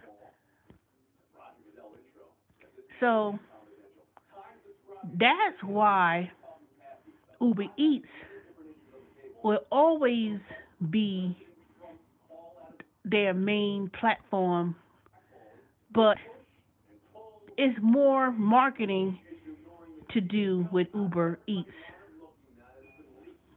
That's why Grubhub takes 40%. They control 40 something percent of the market share when it comes to food deliveries, because they've been doing it for a long time. Grubhub didn't just pop up with the app with the. They've been around for a long time. They've been around when it was when they say Streamless or whatever they used to call it. Grubhub been doing deliveries, but they didn't. But they started enhancing it when they had the app. When people say, okay, we do the app, they always been doing business, just like Ziffy. Ziffy has been doing deliveries for 13, 14 years in Atlanta, and they also have they also in DC. So anybody watching and you live in DC and you want to do Ziffy, you can sign up and do Ziffy. Put my name on there, because I do get a referral fee after you do 100 something deliveries, which is crazy, but you know, but but that's what I'm saying. Food delivery is always going to be profitable, because number one, a restaurant is not going to hire a delivery person, pay the workers comp, and and pay somebody to do deliveries for them. What? You took the bus all the way to New York? Ugh, not me, never. I ain't never take no bus to New York. That's too dang long to be on a bus. Those dang people who be smoking, they be getting antsy if you don't stop frequent enough to get a cigarette break. I can't. Oh, I cannot. I would never take no bus to New York. Mm-mm. You should have took Amtrak. You should have took Amtrak.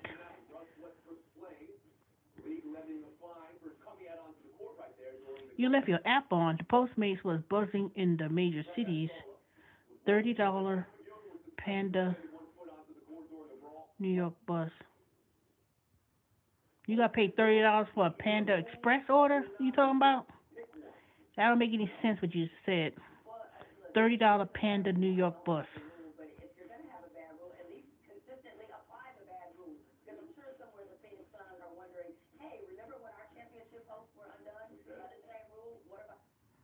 Oh, I still ain't taking no bus. That's too long. You talking about that express bus that be going for? There used to be $1 to go to. Too long. The only way I'll take me a bus. No, no, I'm sorry. I mean, I know $30 may be cheap, but that's too long to be sitting on the bus. I have to have me like Wi-Fi, which I know most buses probably do. Snacks, and you know I probably fry me some chicken. Back in the day, we used to drive from New York to South Carolina, and they always be frying chicken because it was so easy to portable. You know that way you stop. You ain't. We were not stopping at no restaurant from South Carolina to New York. They had that fried chicken right there, going back to New York and back down south. But that was the best fried chicken ever. Trust me.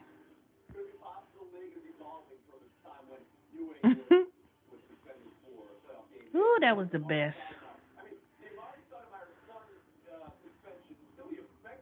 And then you know you was real close when you used to get into South Carolina. You would see the south of the border sign. You would see the south of the border, and then you start seeing those Pedro signs all up 95. Pedro. That's when you know you're getting closer and closer to South Carolina. Those used to be so fun. I heard years ago those that business went out of business. Those little Pedro signs, they don't have them no more. But that used to be the thing. You used to see all those little funny signs, and you know you were closer to South Carolina.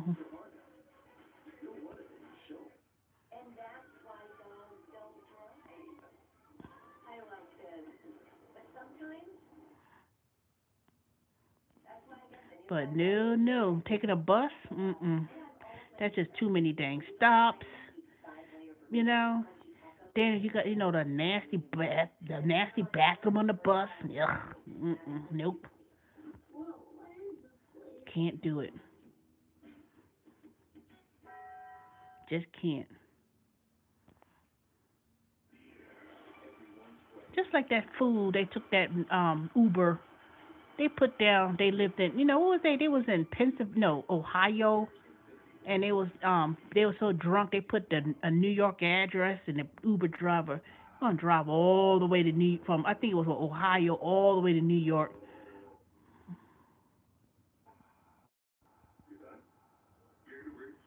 They had the button, the seats that had space.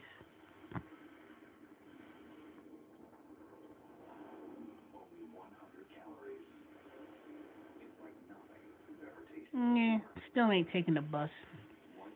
Nope. I find me an Amtrak, take that train all the way to New York. Trust me. But flights are so cheap. I don't know why you couldn't find no air flight. You could go to New. You could find a good airline flight for $49.99 one way on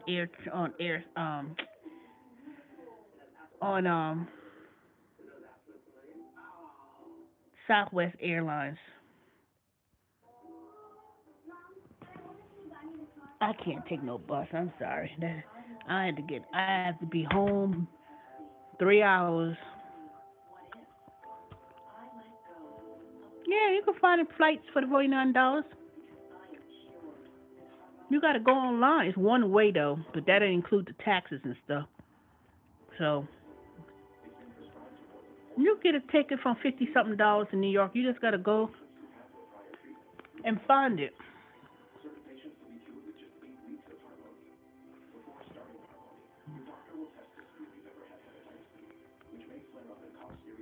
I'm so hungry.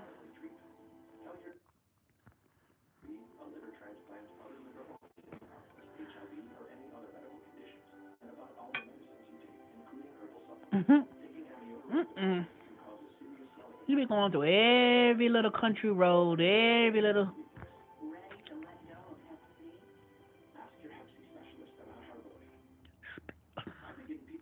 Spirit. That's another airline I wouldn't. I ain't doing no Spirit. Spirit a ripoff. My sister live in New Orleans. No, she live in Houston now. Took Spirit to New York from Houston, and my niece, right? She was like, "Mommy, you could have went and took a regular airline than doing Spirit. By the time Spirit, they charge you 50. They charge you for everything. If you print your boarding pass, there's a charge for that. If you have a bag that you want to take with you or check in, you got to pay for that. What else they pay? They charge for every little thing. And then when you get there, the tray is this big. Imagine this is the tray and this is the book. It's about this size. Half of this book. That's how small it is. The seats is all in your knees. It is uncomfortable. And then when you're on the plane so damn old, they be having that turbulence. Ain't no space in the seat. You sitting there squished up in the seat in the. Mm-mm. By the time my sister paid for printing out the boarding pass, bringing the bags on the plane, and then they think they slick that if you say I want to take it with me on the plane, you got to pay for that. So how the hell you supposed to get on a plane with no clothes? What are you supposed to do with that? You ain't got nothing to bring. Mm-mm. By the time my sister paid all of that, she could have went and flew Delta for the same, for a cheaper price. Spirit is only good for, let me tell you what I would use Spirit for. Spirit would be if I want to go to Miami. Hey, Alex. Spirit is good for if I want to go to Miami. I ain't got no clothes, and I'm just going for, and I just bringing a bathing suit, pair of panties, bra, toothbrush, and I'm just going in for one day with the clothes I got on. I'm gonna get off the plane, get there early in the morning to Miami, spend the whole entire day, and then take the last flight back home and come back the same day. That's the only way you'll see me on Spirit Airlines, something like that. And I met a lady when I did Uber. People, I picked her up from downtown Atlanta, and she was going to the airport. I said, okay, but she had no bags. So I was like, but you ain't have no bags. How you going to the airport? She said she took Spirit Airline, took a flight to Atlanta for the day. She wanted to go to Atlanta just to walk around Atlanta. Exactly. I'm telling you. I'm telling you. I never took Spirit, but my little niece, she described it. She's, Mommy, it's so cheap. You know, I'm telling you. I'm not having nobody sit in my lap, because that's exactly how it felt. It was so uncomfortable. My niece was like, she said, no, I don't want to take, she would never want to take no Spirit Airlines. It was so uncomfortable. From Houston to New York, hell no, that's too long. But the customer I picked up from, that's what she did. She took Spirit. It was $29, 19.99 or whatever it was, and she just spent the day in Atlanta, a day trip, went back home, and that was it. Spirit, a drunk airline, alcohol shots. Cause nope, that's another thing. Don't take no airline with a name of alcohol. But that's what Spirit is good for. I signed up for Spirit, the frequent flyer mile. I ain't got a 1 mile on them. I ain't never took Spirit. But you know what? That would be a good idea that if I wanted to go on a cruise and it was leaving out of a port and I didn't want to drive, I'll take Spirit. No, I can't because I got to bring the bags. Dang it, never mind. But say I wanted to go to the beach and I just want to go like a whole day. You know, that's what I would do. That's the only way I would use Spirit. Go there, go to Miami, Florida, Fort Lauderdale, or wherever they go. Go there for the day, spend all day.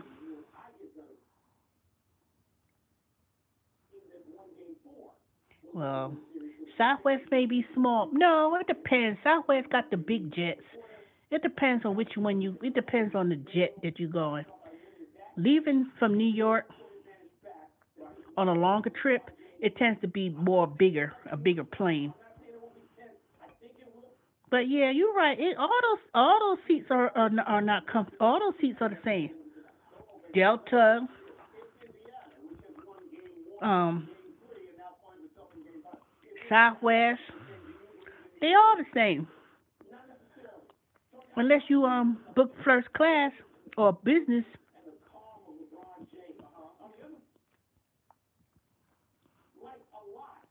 they all the same. Only thing I like, but I'm taking Southwest when I go to Houston in June for my niece graduation. I've always booked Southwest. I rarely go and use Delta. I don't do Delta anymore.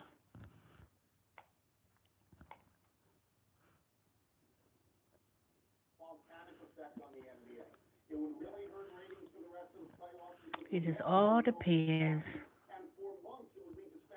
Oops, it's 5:33. I think at 6 o'clock I'm gonna start turning on Uber Eats again. See what kind of orders I'm gonna get. What's tomorrow? Thursday. Ugh, it'll be almost Friday.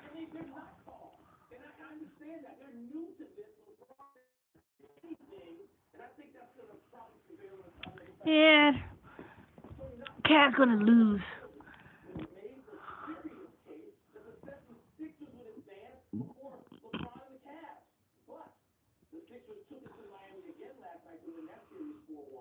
Man, if 76ers was to win the East and play whoever wins the West, which I hope is um,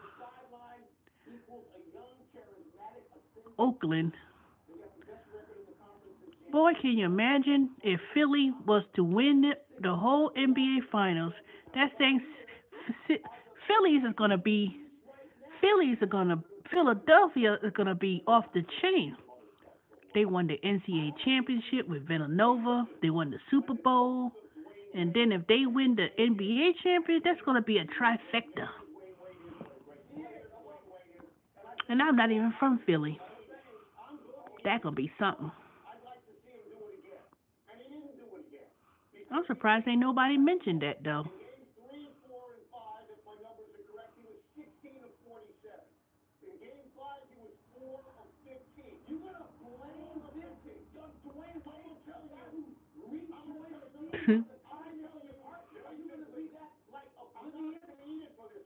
I wish I had a job where I get to talk sports all day long, argue back and forth, and make six figures.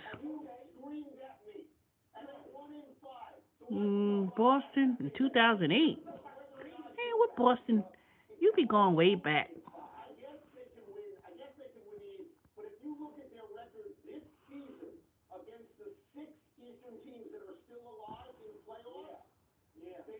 Boston didn't win no NBA championship that I recall.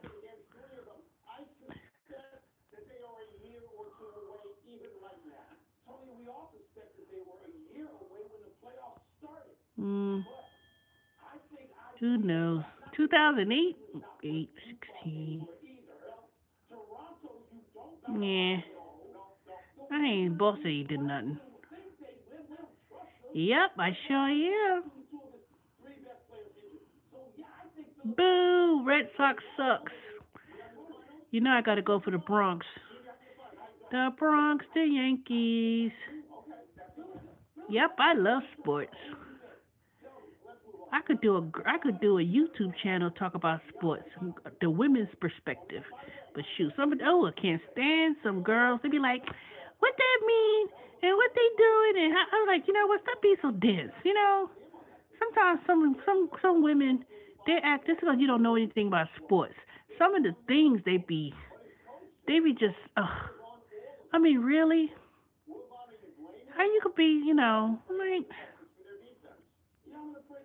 no sense of nothing. Then they like, and let me tell you, these people in Atlanta, when Falcons and football, they wanna jump the bandwagon when football come. All they wanna do is wear the cute little shirts and don't know nothing about nothing. I'm like, God dang. I was like, can you watch? It ain't that difficult to follow, you know? Good grief. One thing I had regretted. Now I know you're gonna laugh at me. I know y'all gonna laugh. But my father had Jets tickets for years. Still got those tickets before he passed away. And I was like, I don't want to go to the. I had never went to a Jets game for football, but my father had tickets for years. He still got those tickets. But my cousins and my uncles and everybody else, they go to the games and stuff. But I never went. Now we went to the baseball games together. Yankees, the Mets. But I never went to a football game. I went to Falcons when I won my car. When I had bought my Kia, they gave me season tickets back in 2013 to Falcons games. I had missed the Saints games with Atlanta. I sold the ticket real cheap too. It was two tickets. One game I totally missed because I never had no one to go with. I said, what the hell am I gonna do with season tickets? I had two. Man, I went with one person. I begged him to go, just to go. They was like, "Hey, Wayne." I was like, I couldn't find nobody to go to the damn football games with me. That's why I didn't renew my season tickets anymore. Because I could never find nobody who wanted to go. But I wasn't even on YouTube either. I'm quite sure if I was on YouTube, and I know I would have had plenty of people who would have been jumping on the bandwagon to go to the football games. I had some good seats. I ain't had the greatest of seats, but I had some pretty good seats.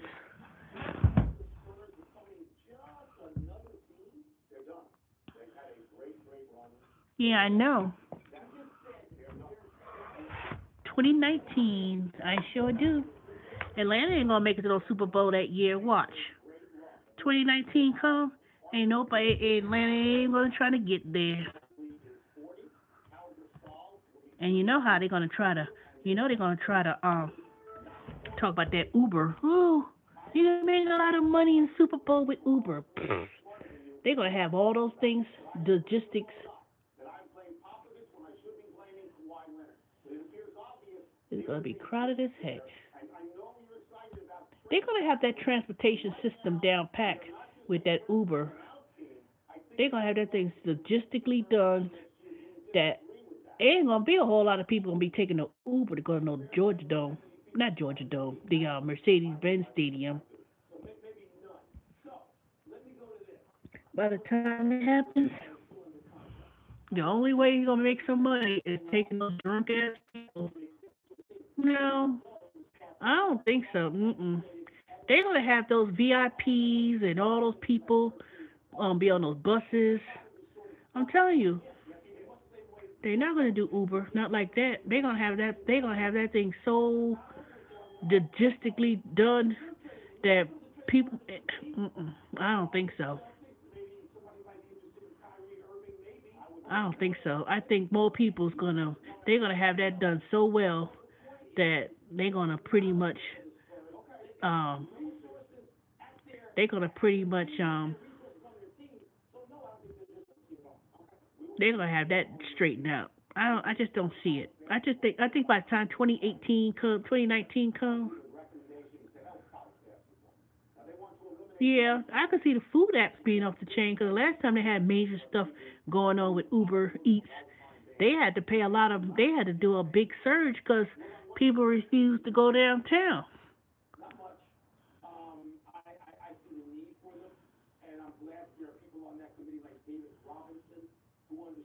I'm hungry. Ugh, let me see, what am I eat? I'm tired of eating out. I think I'll make me some salmon cakes when I get back.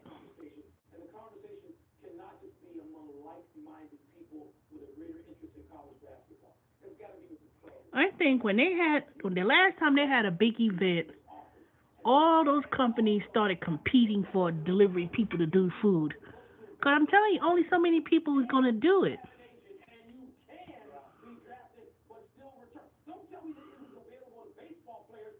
And I just think Uber is just gonna outdo most of those companies. Period. You just have to pick one that's gonna make you the most money. Yes, I'm gonna make me some salmon croquettes when I get back home too. I may have that with some grits. Salmon croquettes with some grits. Make sure I get me some hot sauce on my way back home.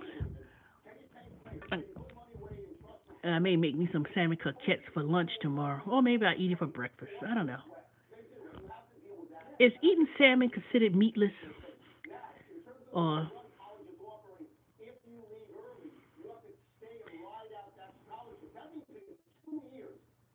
in Frontier? Oh yeah, Frontier Airlines. So you saying if I eat salmon croquettes in May 1st, that's not eating meatless, or can I eat salmon croquettes? So no, I can't eat salmon croquettes either, huh?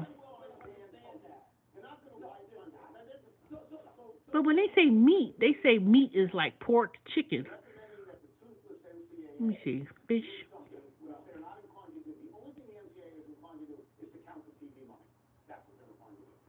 And I don't know why. I don't know why can't salmon been so expensive. It's almost $3 and some change. Now I've been shopping at Aldi's, and I can get some real good prices on salmon. You don't eat meat. You don't. Boring, boring, crow man. That's boring. At least don't eat meat for a month, but not to eat meat at all. Mm-mm. Now I could go without eating. Let me see. They got so many. Oh no, I can't do fake meat. Sorry.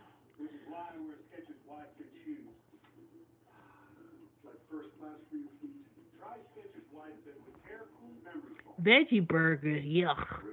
VR, how you gonna talk about veggie burger? At least eat a salmon burger. You know, there's more veggie hot dogs. No. Mm-mm. Not. See, you could eat hamburger and hot dogs, but get the one with no nitrate, no chemicals. It tastes pretty good. Chicken bacon. I've never had chicken bacon before. I ain't never seen chicken bacon. I know I had chicken sausage.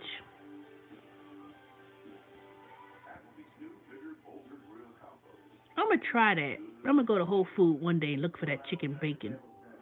Do it look like bacon and taste like bacon, or it just tastes like chicken?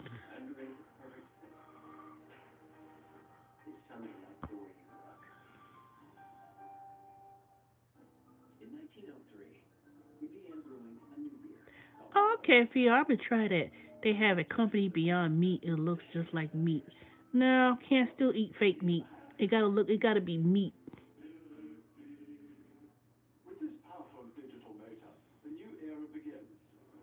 Hmm. I may try that for the book since I'm gonna go meatless. You say you've been tricking your husband. With veggie meat, he had no idea. I love the crumbs.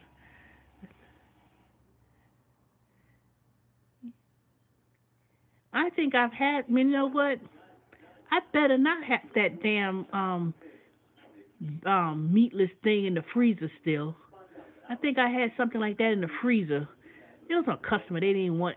I think I threw it in the freezer. I think it's in the back of the freezer somewhere. I'm at the. It's probably no good anymore. I might have to throw that out.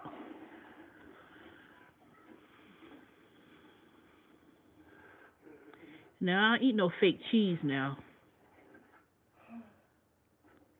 Now I've tried some foods that was meatless and it tastes like meat. But where did I go to? It was cooked. I surely didn't cook it. It was some place I went to. It was a meatless meat, but it looked like a ham. It looked like hamburger, but it wasn't.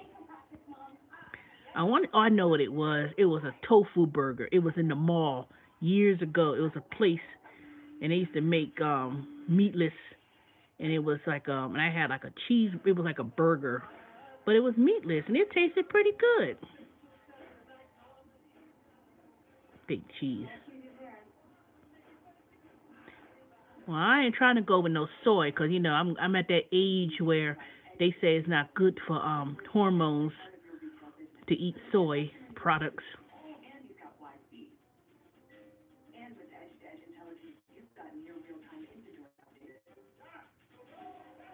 Well, I don't know.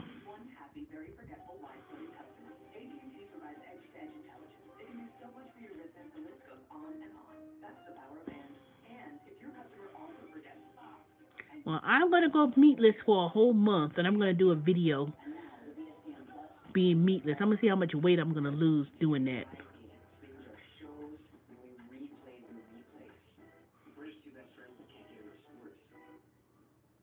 Okay. Non-dairy section in the meat cheese. Okay, I'm gonna try that, Lynn. I'm gonna go and try it. As long as they ain't got no chemical names, something crazy, I'll try it. But I gotta also make sure that I'll be spending a lot of money too.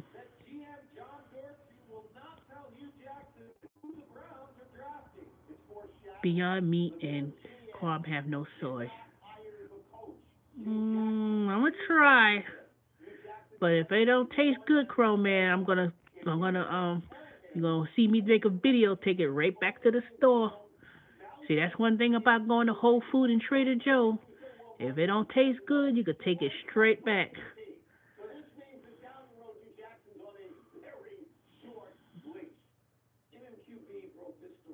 Well, I'm gonna try it because I have a doctor's appointment next week. After this long ado, I'm gonna get my complete fitness panel done, and hopefully my diabetes is under control, and I don't have no high cholesterol. But if they tell me I got to get back on that nasty medicine, that's it. I'm not doing no more. I'm going to go to a complete turnaround change in my eating.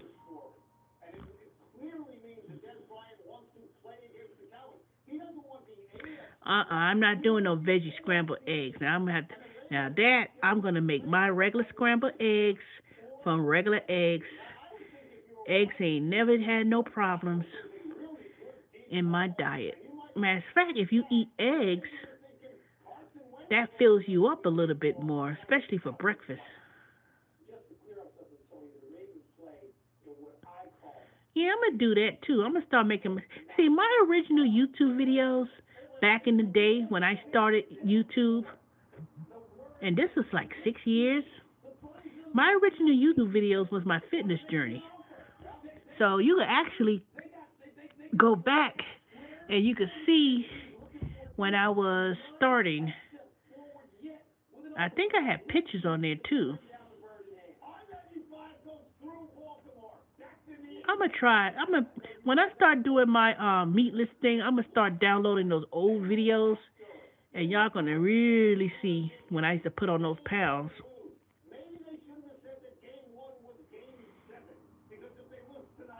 But I would do that though.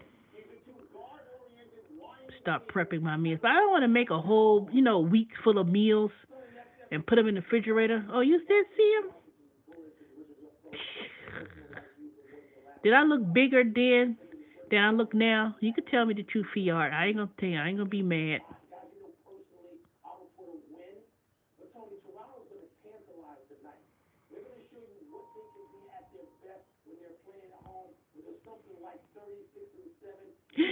I was smaller. Oh, I was smaller back then.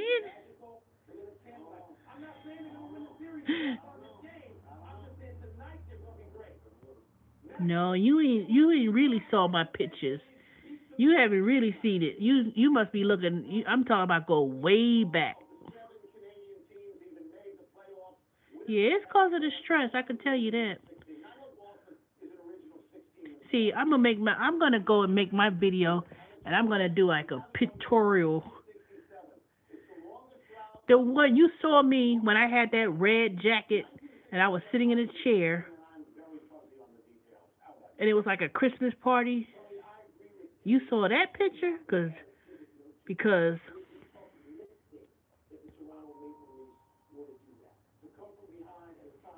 yeah,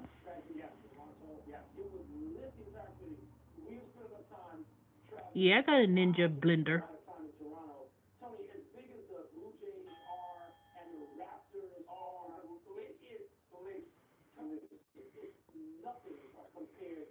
Yeah, I got that dang Ninja blender. But I don't really want me I don't want that Ninja blender been sitting on that dang counter. It doesn't blend well. I want to get me the what's that dang expensive blender? What's that dang expensive one? Yeah, I got my Fitbit on right now. Fitbit.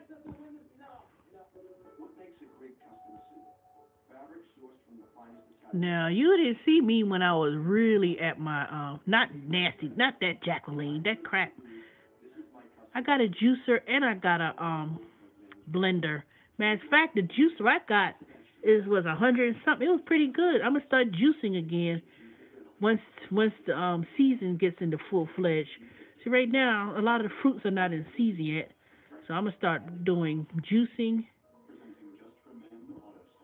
and I'm gonna start what's that thing? Expensive juicer. Y'all know what I'm talking about. You've been juicing for 20 years. Yeah, juicing is expensive. That's why I don't do it as much.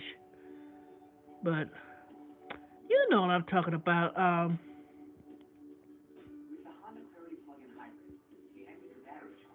You know which Fiat. What's that blender? The expensive one. Not NutriBullet. That thing.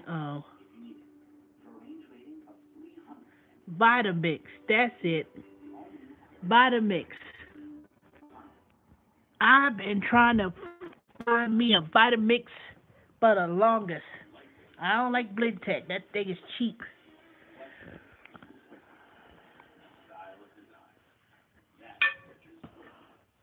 Ugh. I'm gonna try to wait for QVC to have that Vitamix on sale again. I'll buy that. You could buy that and make no, 4 installments. But it's the smaller Vitamix. It's not the big one.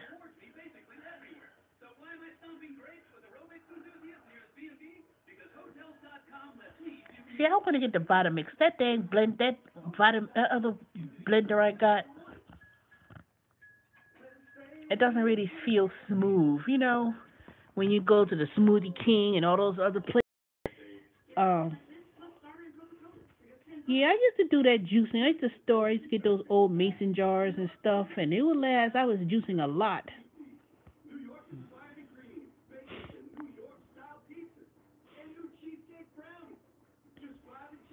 Mm, see that thing plastic.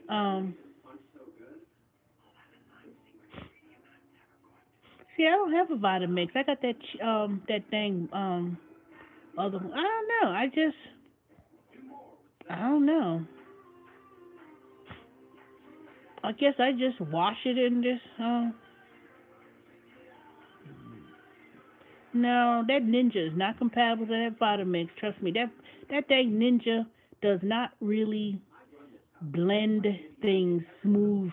You gotta do it for a long time.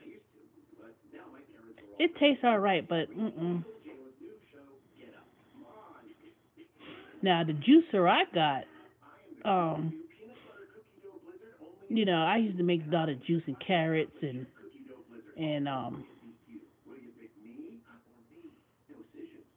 yeah, that's the one I got. I got that juicer by Beville. It was $100 and something dollars.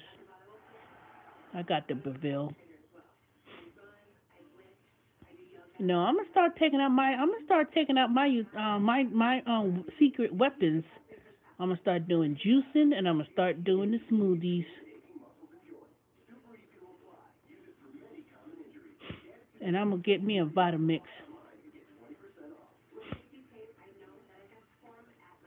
I should put a link on my. You know what? I should put me a link for my 50th birthday. And say, all right, all your subscribers, y'all give me $1. Let me stop. I don't like asking for people money like that. I got the Breville, but now I need to get the Vitamix.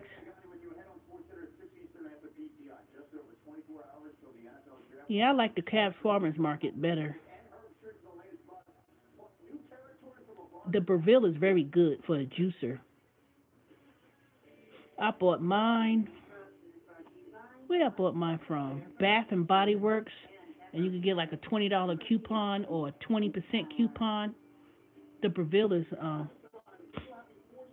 yeah, you're right. That it's not messy.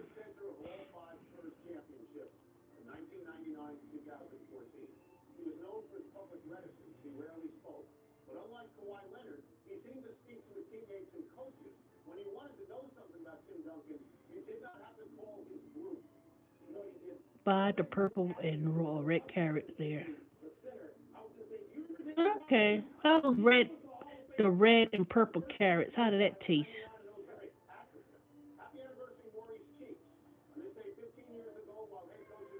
Ooh, watermelon strawberry juice. Okay, that's what I'm waiting on. I'm waiting for QVC so I could get me a Vitamix from QVC. I wonder if they're gonna have one in the summer. You know how the summertime comes, they do a lot of smoothies stuff. I wonder if they'll have that other special again. Because if they do, I'm gonna buy me one.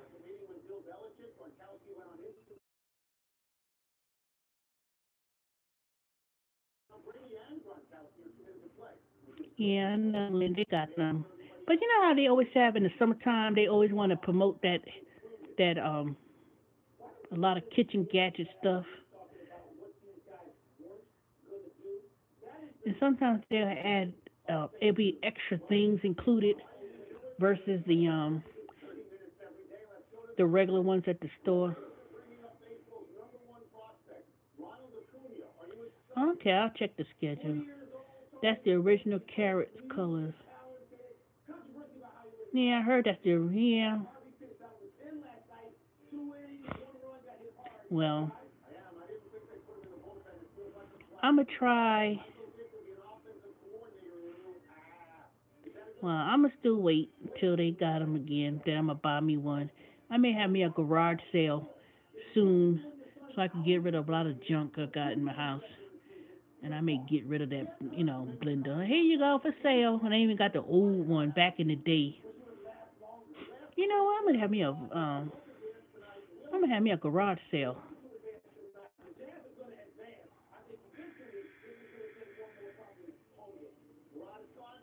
Yeah, 5 and 8 years. Lynn, is your container? Is it the glass or is it still that? Or did they change it to plastic? Because I remember back in the day, the Vitamix blender was glass, and I had a friend. She said she had a Vitamix, and because the container had broke, she threw away the base. She threw the base away. How you gonna throw the base away? And all she had to do was order another Vitamix pitcher. I'm like, mm-mm. Oh, really hard plastic. I thought Vitamix used to be a glass pitcher back in the day.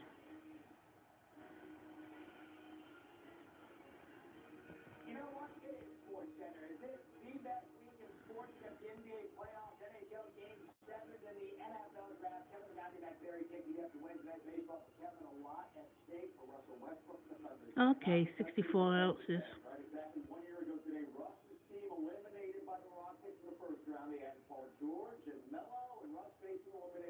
Okay. Well, I'm gonna wait. I'm gonna look and see, and which Vitamix I want to get. But once I start my smoothies and my juicing, that's it.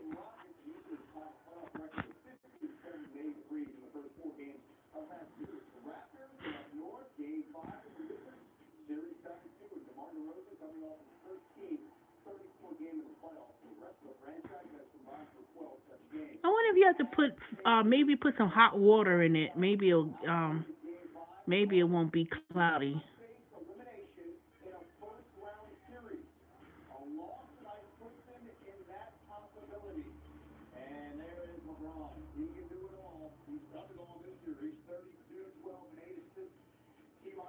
Okay, dish soap and it cleans it so you just basically start it like you put it like you're blending something and then you clean it that way.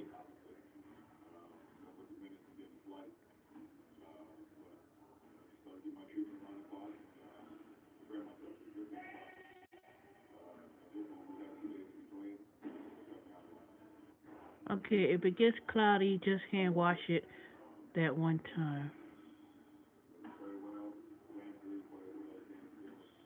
So don't put it in the micro. I mean, don't put it in the dishwasher. Just wash it by hand.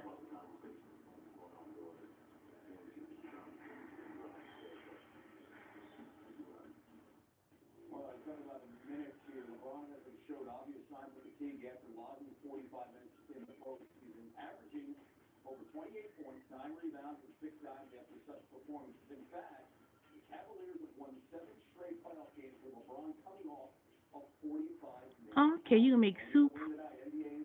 Hmm. Maybe then I could buy some vegetables and make me some smooth vegetable soup.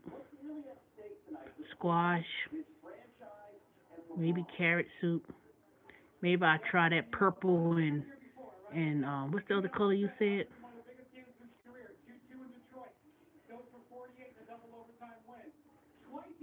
Okay. Oh, guess what I did yesterday?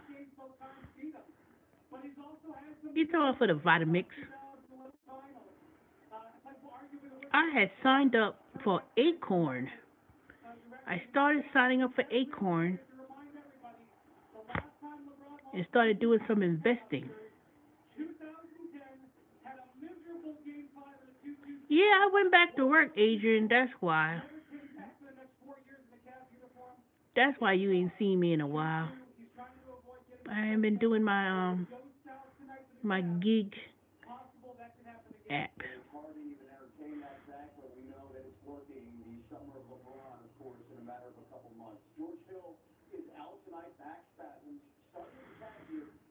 Uh-oh, what time is it? Y'all make me, it's my little time.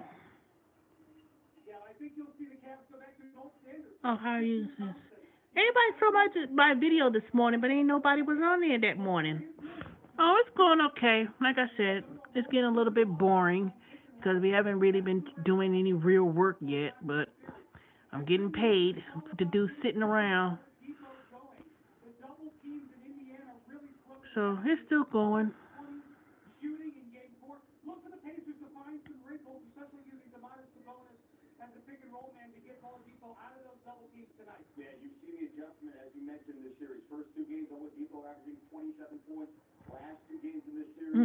No waste with Vitamix. But you know, when you do the juicing, you can always use that pulp for other stuff. They said I'ma use that pulp so I could use it in my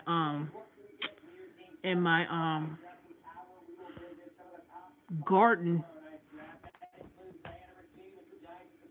the compost rather. That's what I meant to say.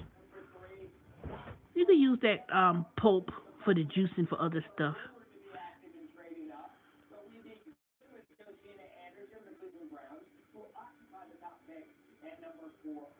Well, I got me a compost bin right outside of the yard. Now, I ain't turned into anything yet because there's a science to it. But I had a compost bin in the backyard, and I just put whatever the compost things they say to put in there. But it takes. I didn't. One thing I have messed up on last year when I was trying to do a compost bin was I didn't put brown elements. You can put like a paper, tore brown paper bag, um, the dirt with the worms. I could dig up in my yard and I see worms, so I could throw that in there so the worms could eat up all that vegetables and straps. But it takes a while for me to do it. So I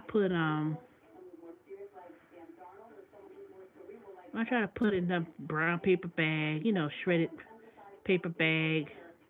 Well, I don't really shred it up. It's supposed to be shredded, but I just try to tear up the bag and throw it in there. I say, dang, this thing's taking a long time, you know. But I'm gonna get there though. Eventually, I'm gonna get there with the compost.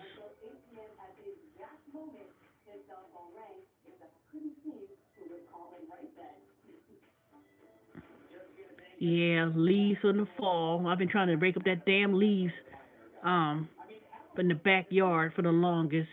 But I did good last weekend. I actually mowed my lawn last Saturday, even though it may not look like a professional cut.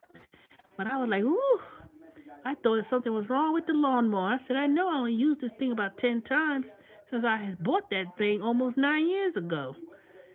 So, yeah, I'm going to start using those clippings and leaves and throw them in that bin.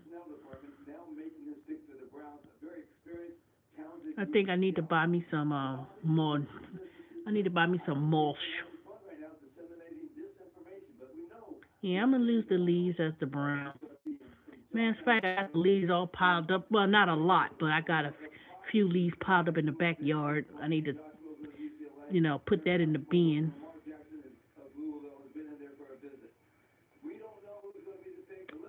And darn well you put no dandelions and put them in a blender with water. Why am I do that? Really? I know you're kidding me, Crow Man. Why am I put dandelions and get poisoned? Is all that thing? Ain't no telling what could be on those dang dandelions. No, it's not. I am not putting no dandelion. No, it ain't. Besides, I already sprayed some of those dandelions. No, I ain't doing that because I already sprayed. Um, what you call it? No, I ain't gonna trust you. You gonna have me dead, and nobody gonna know what happened to Teresa because I live by myself. And then people gonna try to call me, and they're gonna send the police and do a to check her out. Nope. Put dandelion in there. That'd be poison. All that dang poison in the air and all that chemicals. See, Lynn, see what Chrome Man trying to do, trying to poison me. You could at least said go to the farmers market and get some stuff. I ain't doing no. Trust me, it ain't the dandelion that's in the yard. That's weeds. That is not the same dandelion that's in my yard. That is not it. There's a big difference. You ain't putting no dandelions from the yard. All right, you know what? When I leave out here to go to the gym, I ain't got no dandelions. You wait till I do my live stream when I'm doing in my yard, and trust me, and you gonna see me pull out those weeds, and I'll tell you I'm gonna drink this. I'm gonna pick that dandelion. I'm quite sure that ain't the same.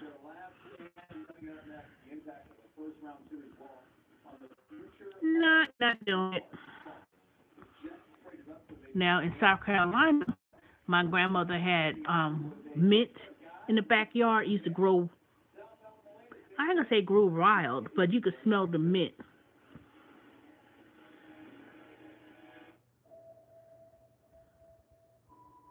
Pansies too. Trust me, I am not pulling no yard. I'm not pulling no dandelion from that yard and putting in a drink. I'm sorry. No, sir. No, sir. Mm-mm. The devil's a lie. If you think I'm gonna be doing that, I'm gonna go straight to the farmer's market and I'm gonna get me those roots right from this. Mm-mm. Trust me, I know it ain't come from nobody's yard. If that's the case, I would have had a whole bunch of them. You know what could happen if I say, okay, y'all, let me have a yard sale and pull out and watch. You know it's illegal selling agricultural stuff. You cannot sell that.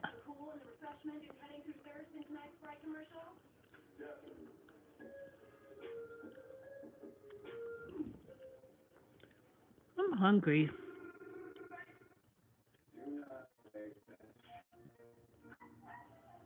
Hmm.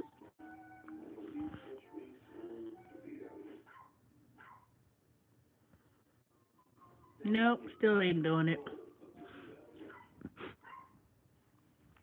But this year, I'm going to attempt to grow me some vegetables. Sure am.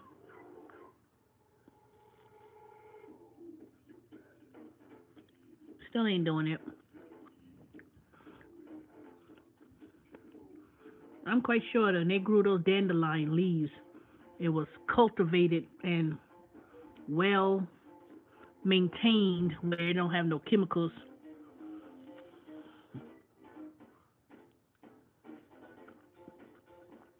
and organic.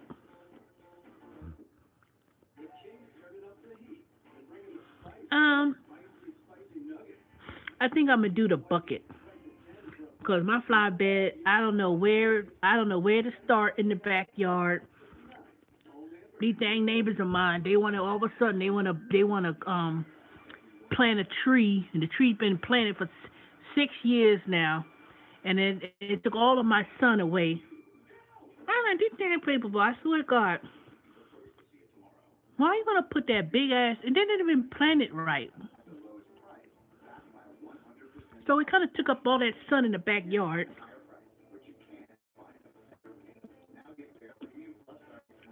Okay, I bought me some tomatoes. I still didn't do nothing with the seeds, so I said I'm gonna make that a little project. I'm gonna start out with basil and some tomatoes.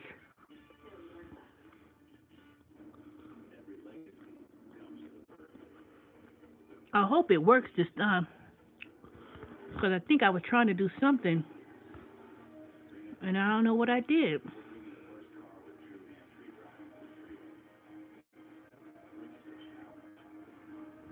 Yeah, I'm gonna try that. I hope I get me some tomatoes and some cucumbers. I tried doing squash, and one time it was a little tiny squash. I said, "Oh boy, it's starting to happen," and the thing died. Oh, God dang it! I know what it was. It was that raggedy ass cat. My neighbor's cat keep coming across the street, and I had my little flower pot outside, and I think no, I know what it was. It was three things.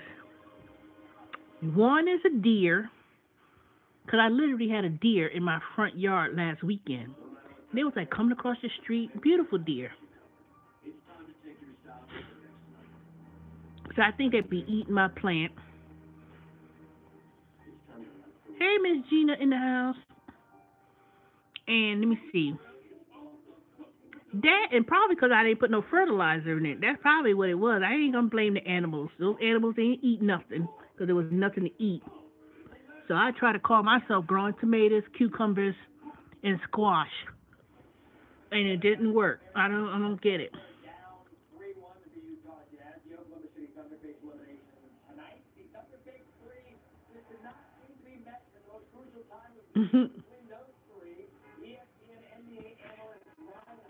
Yeah.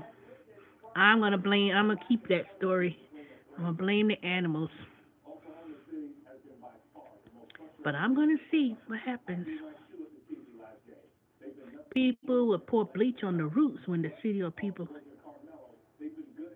Yeah. Or you could put this thing in the toilet and then you could flush it and let it go to the root system. But I ain't trying to destroy no tree. But I need to do Yeah, that's gonna be my little project for the summer. Plant me a little. I'm gonna do it the big buckets and stuff first.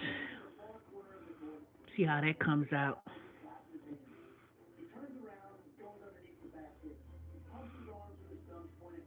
Uh-oh, make sure my battery don't go dead. But yep, that's what I've been trying to do. But let me tell you, last weekend I was in the yard cleaning up, finally doing some work. Why did my neighbor stop me? Well, up the street, she told me there were three. First, she said it was three packs of dogs, but she didn't know. I said, that don't sound like no dog. I think it was wolves, cause dogs don't travel in packs. And they said they were all in the, all out loose. And I was like, uh-oh. I said, I'm going in the house.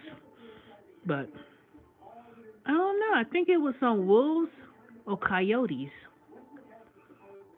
Because I don't think dogs travel in packs. I don't know.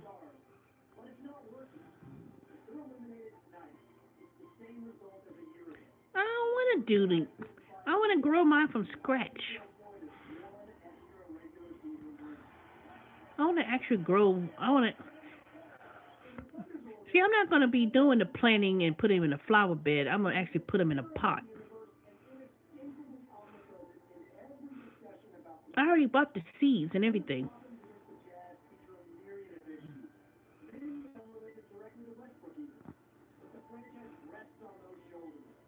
I already bought the tomato plant. I mean, the tomato seeds and everything.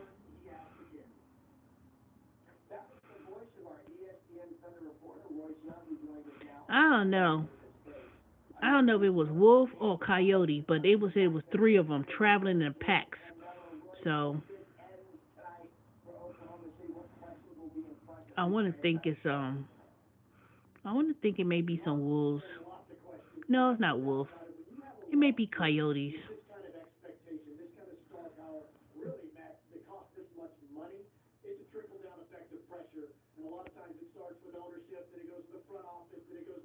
Mm,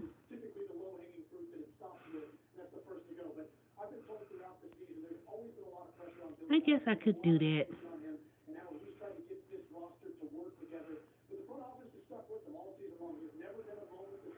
I'm gonna try that. I don't know. I'm gonna look. I've been looking at YouTube videos, so I think I can't. I should start out with some pots and then start out with these big, huge tubs, and then plant them and see how it looks.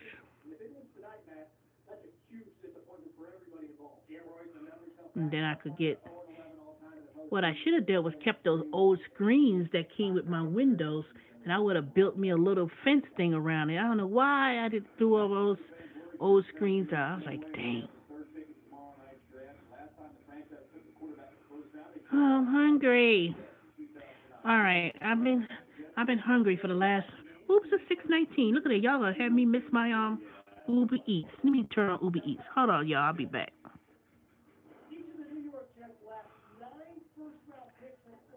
All right, I'll be back. Hold on. So that way, if I get an order, it's gonna show up on my screen.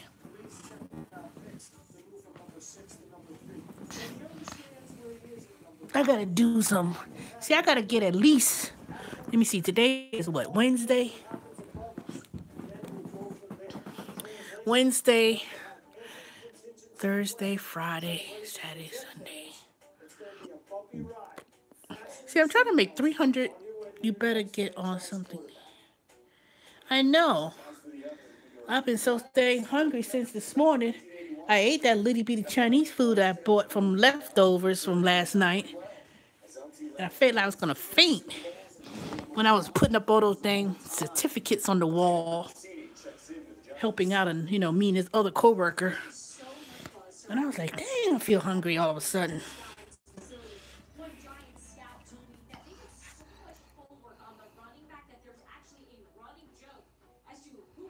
I know, deers, wolf, or coyote. What else I be seeing? A wild turkey. Y'all remember I had made a video and I told you it was a wild turkey in my front door? Let me see. Wild turkey, deer, wolf or coyote. I even saw a little turtle one time. I said, girl, look at that.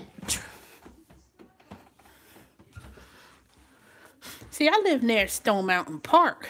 Like, those animals be coming from, especially those deers, they be coming from Stone Mountain Park. And I live next to Yellow River Park. And I live near another park, North Deshawn Park. But that's not really a nature park. Well, I live near a lot of parks, put it that way. Stone Mountain being the biggest. Yellow River Park. I've been through it one time, but it's huge. And then you could go horseback riding and things you could do there.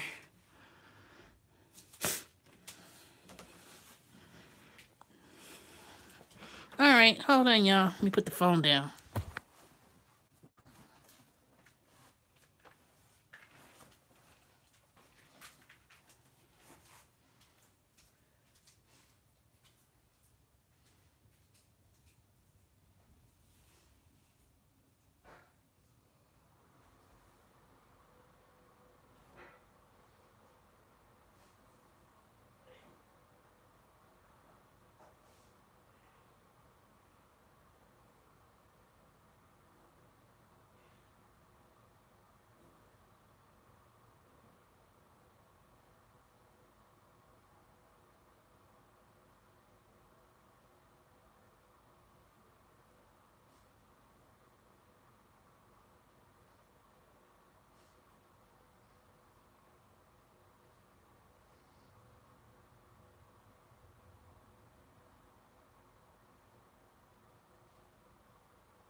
I made me a sandwich. This Aldi's sliced ham tastes so good. Where the hell's my sneakers?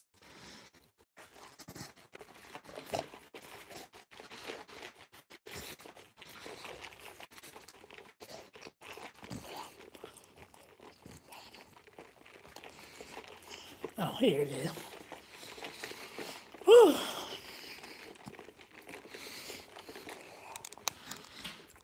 And I ain't talking about that little package of ham either at Aldi's. I'm talking about that sliced ham. It's like a mini ham and it's sliced up. Let me see if I show y'all the package. Oh. I know, Chrome Man, you don't eat no meat. Bro.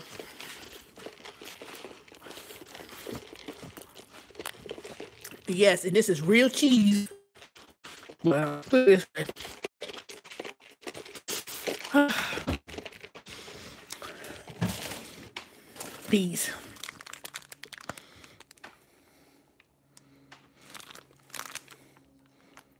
Pre-sliced boneless ham.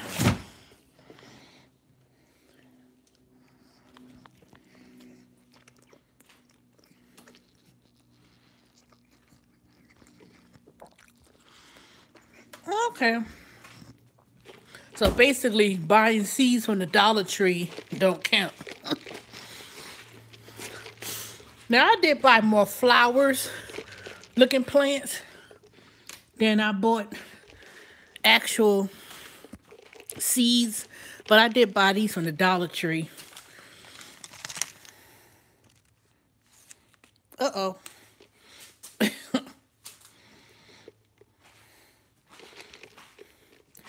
Yeah, but it may not be quality. I know what you're saying. But I know you go to Whole Foods, you can buy your organic seeds.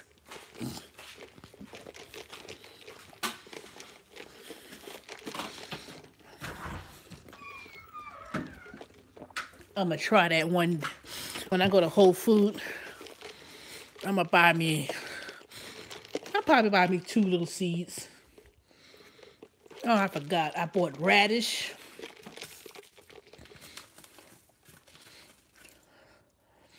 Well, I bought me another cucumber seeds. Yeah, I'll try. I don't know.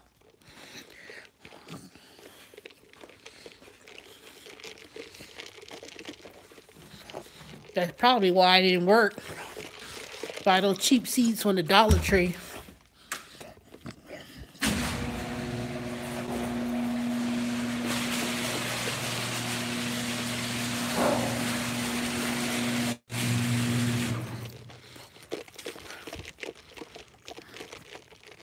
Ooh, that was so delicious.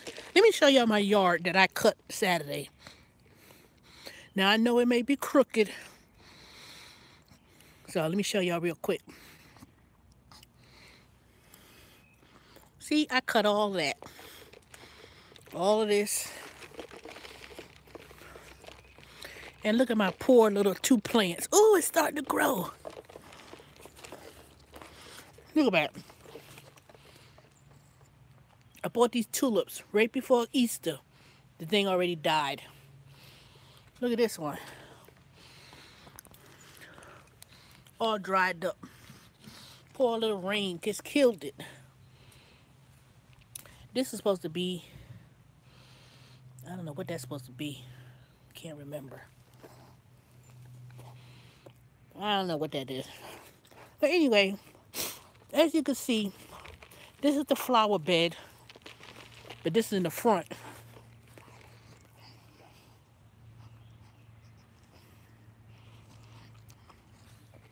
Thanks, Teach Star.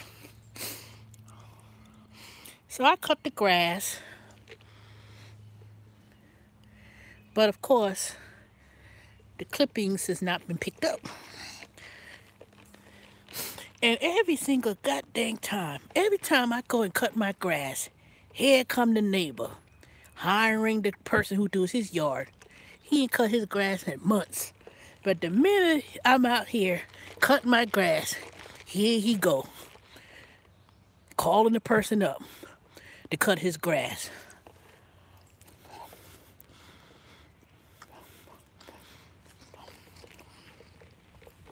He didn't even think about cutting no grass. But the minute I cut every time, y'all, I've been here almost 9 years.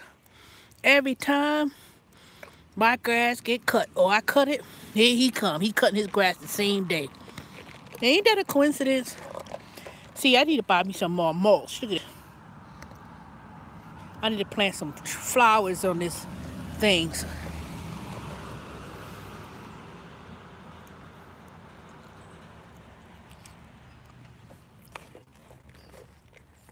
But you don't think I could plant no vegetables in the front yard, right? I don't think they're gonna look good. Well, I don't know why he gotta cut his grass when my grass get cut. Every time, the same day. I'll finish my grass cut for an hour. An hour later, here come the person, come cutting the grass.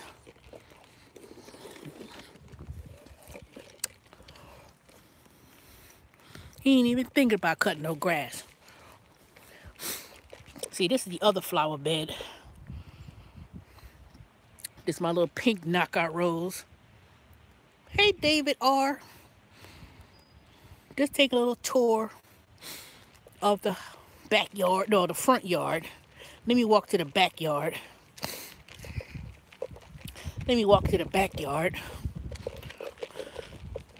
Okay, let me show you the front from this view. So see, this is the front yard. That's the house, need to get power wash. And this is the front yard, so it's at a hill.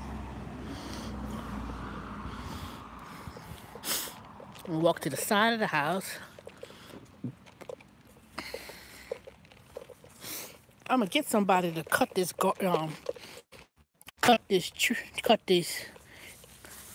and this is the backyard. Now, I call myself, now look at this backyard, y'all. Look at this. This is the side. What? You got a tip with McDonald's? Hell no. What's all this? Look at this. This is the compost bin I was talking about. Let's see what's in here.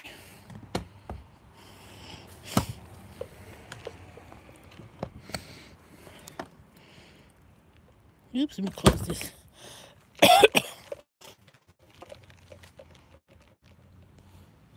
That's a miracle. But you know what, though? Let me start saying that because someone did give me a tip on McDonald's one time and came to the car. All right. This is the backyard. As you can see, it's a hot mess. Ain't nothing been cut. Oh, what's this growing in this pot? I don't know if this is weeds or this is a plant. I don't know what's in here. I know I need to clean it. Let me pull out this.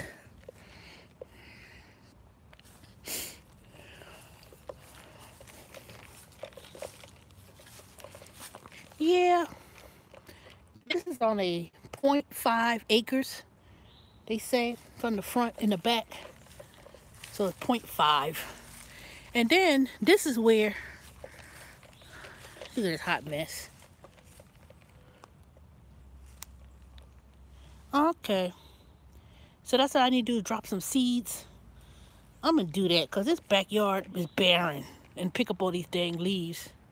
And this is the woods. See, on the other side of these woods, there's some other houses. I don't know if you can see it, but this is where the deers, they be coming out of nowhere. I don't know where they're coming from. I don't know where this property line stops at, but I was thinking about cutting down this big tree, or maybe just pull back the branch. But you know what, though? If you could see from this backyard, from the back. Y'all, what? Dang, y'all just left. Ugh. Oh, well. Oops. All right, I'm back. Battery went dead. But anywho, hey, you're back. Hey, y'all. I'm back. Alright, I'm about to go and do me some Uber Eats. I hope I get me some more. I'm back. Ugh. What happened? First y'all came back, now y'all gone. Ugh.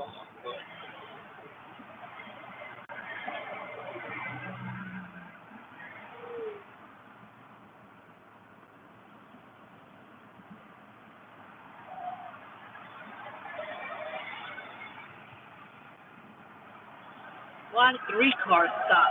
For what?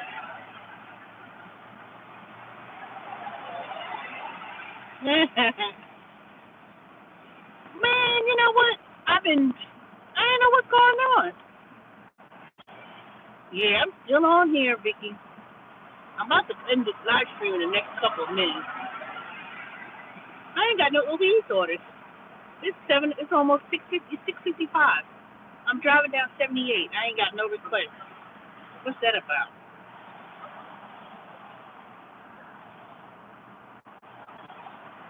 I'm gonna have to strategize this a little bit better.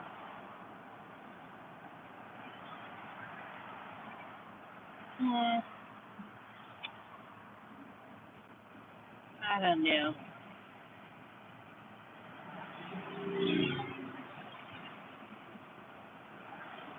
I thought I would at least get some kind of order. But I did 2 today on my way home. And the 2 deliveries, it was actually $9 and some change. I think that's what it was.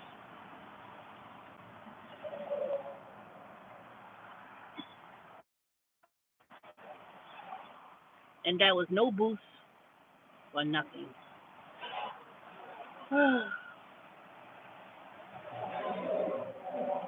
All right, I've been here long. This is a 184-minute video of live streaming.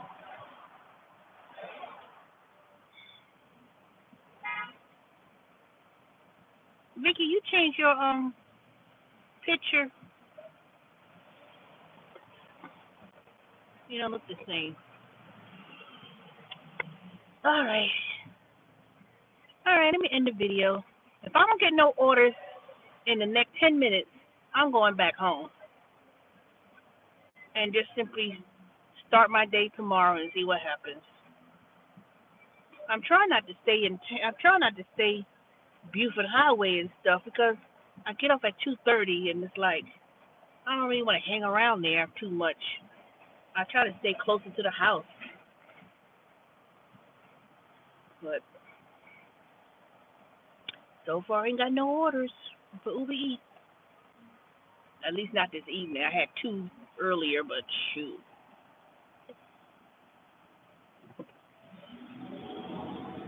Let me see. Tell me, do you find that early in the week, Monday, Tuesday, maybe Wednesday,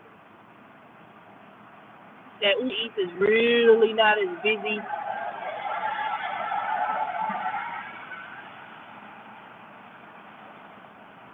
And maybe it's better just to wait until maybe Thursday, Friday, Saturday, and then Sunday. Because so far, now I know I could do other apps, but like I said, Amazon Flex may be a hit or miss sometimes. But maybe the weekends are much more better. Maybe that's what it is. Because I can't do lunch because I'm at work, so can't do that. All right, let me end my video. I need to make a phone call, see what my coworker, what she's up to. I referred her. I told her, you better stay there 91 days so I get my $300 referral bonus. But let me check and see what she's up to. I haven't even seen her all day today, even though they in training. They doing the same thing what we've been doing for the last 2 weeks, which was sitting around doing nothing. but I haven't seen her. You know, we go to lunch around the same time, and when I go to see where she is, she's not in the cafeteria. She's not in the break room, rather, not cafeteria. And I was like, dang, I know she must have, maybe she bonded with the people in her class and decided to go out to get something to eat, which I'm not trying to do unless it's very um, dire needs. But anyway, if I make it to 124 and I don't get no orders, well, let me go ahead and make sure my GPS, something's not blocking the GPS from Uber Eats. See, maybe if Amazon app is on, because this is strange. I used to get at least one order driving up and down this street. All right, I'll talk to y'all later.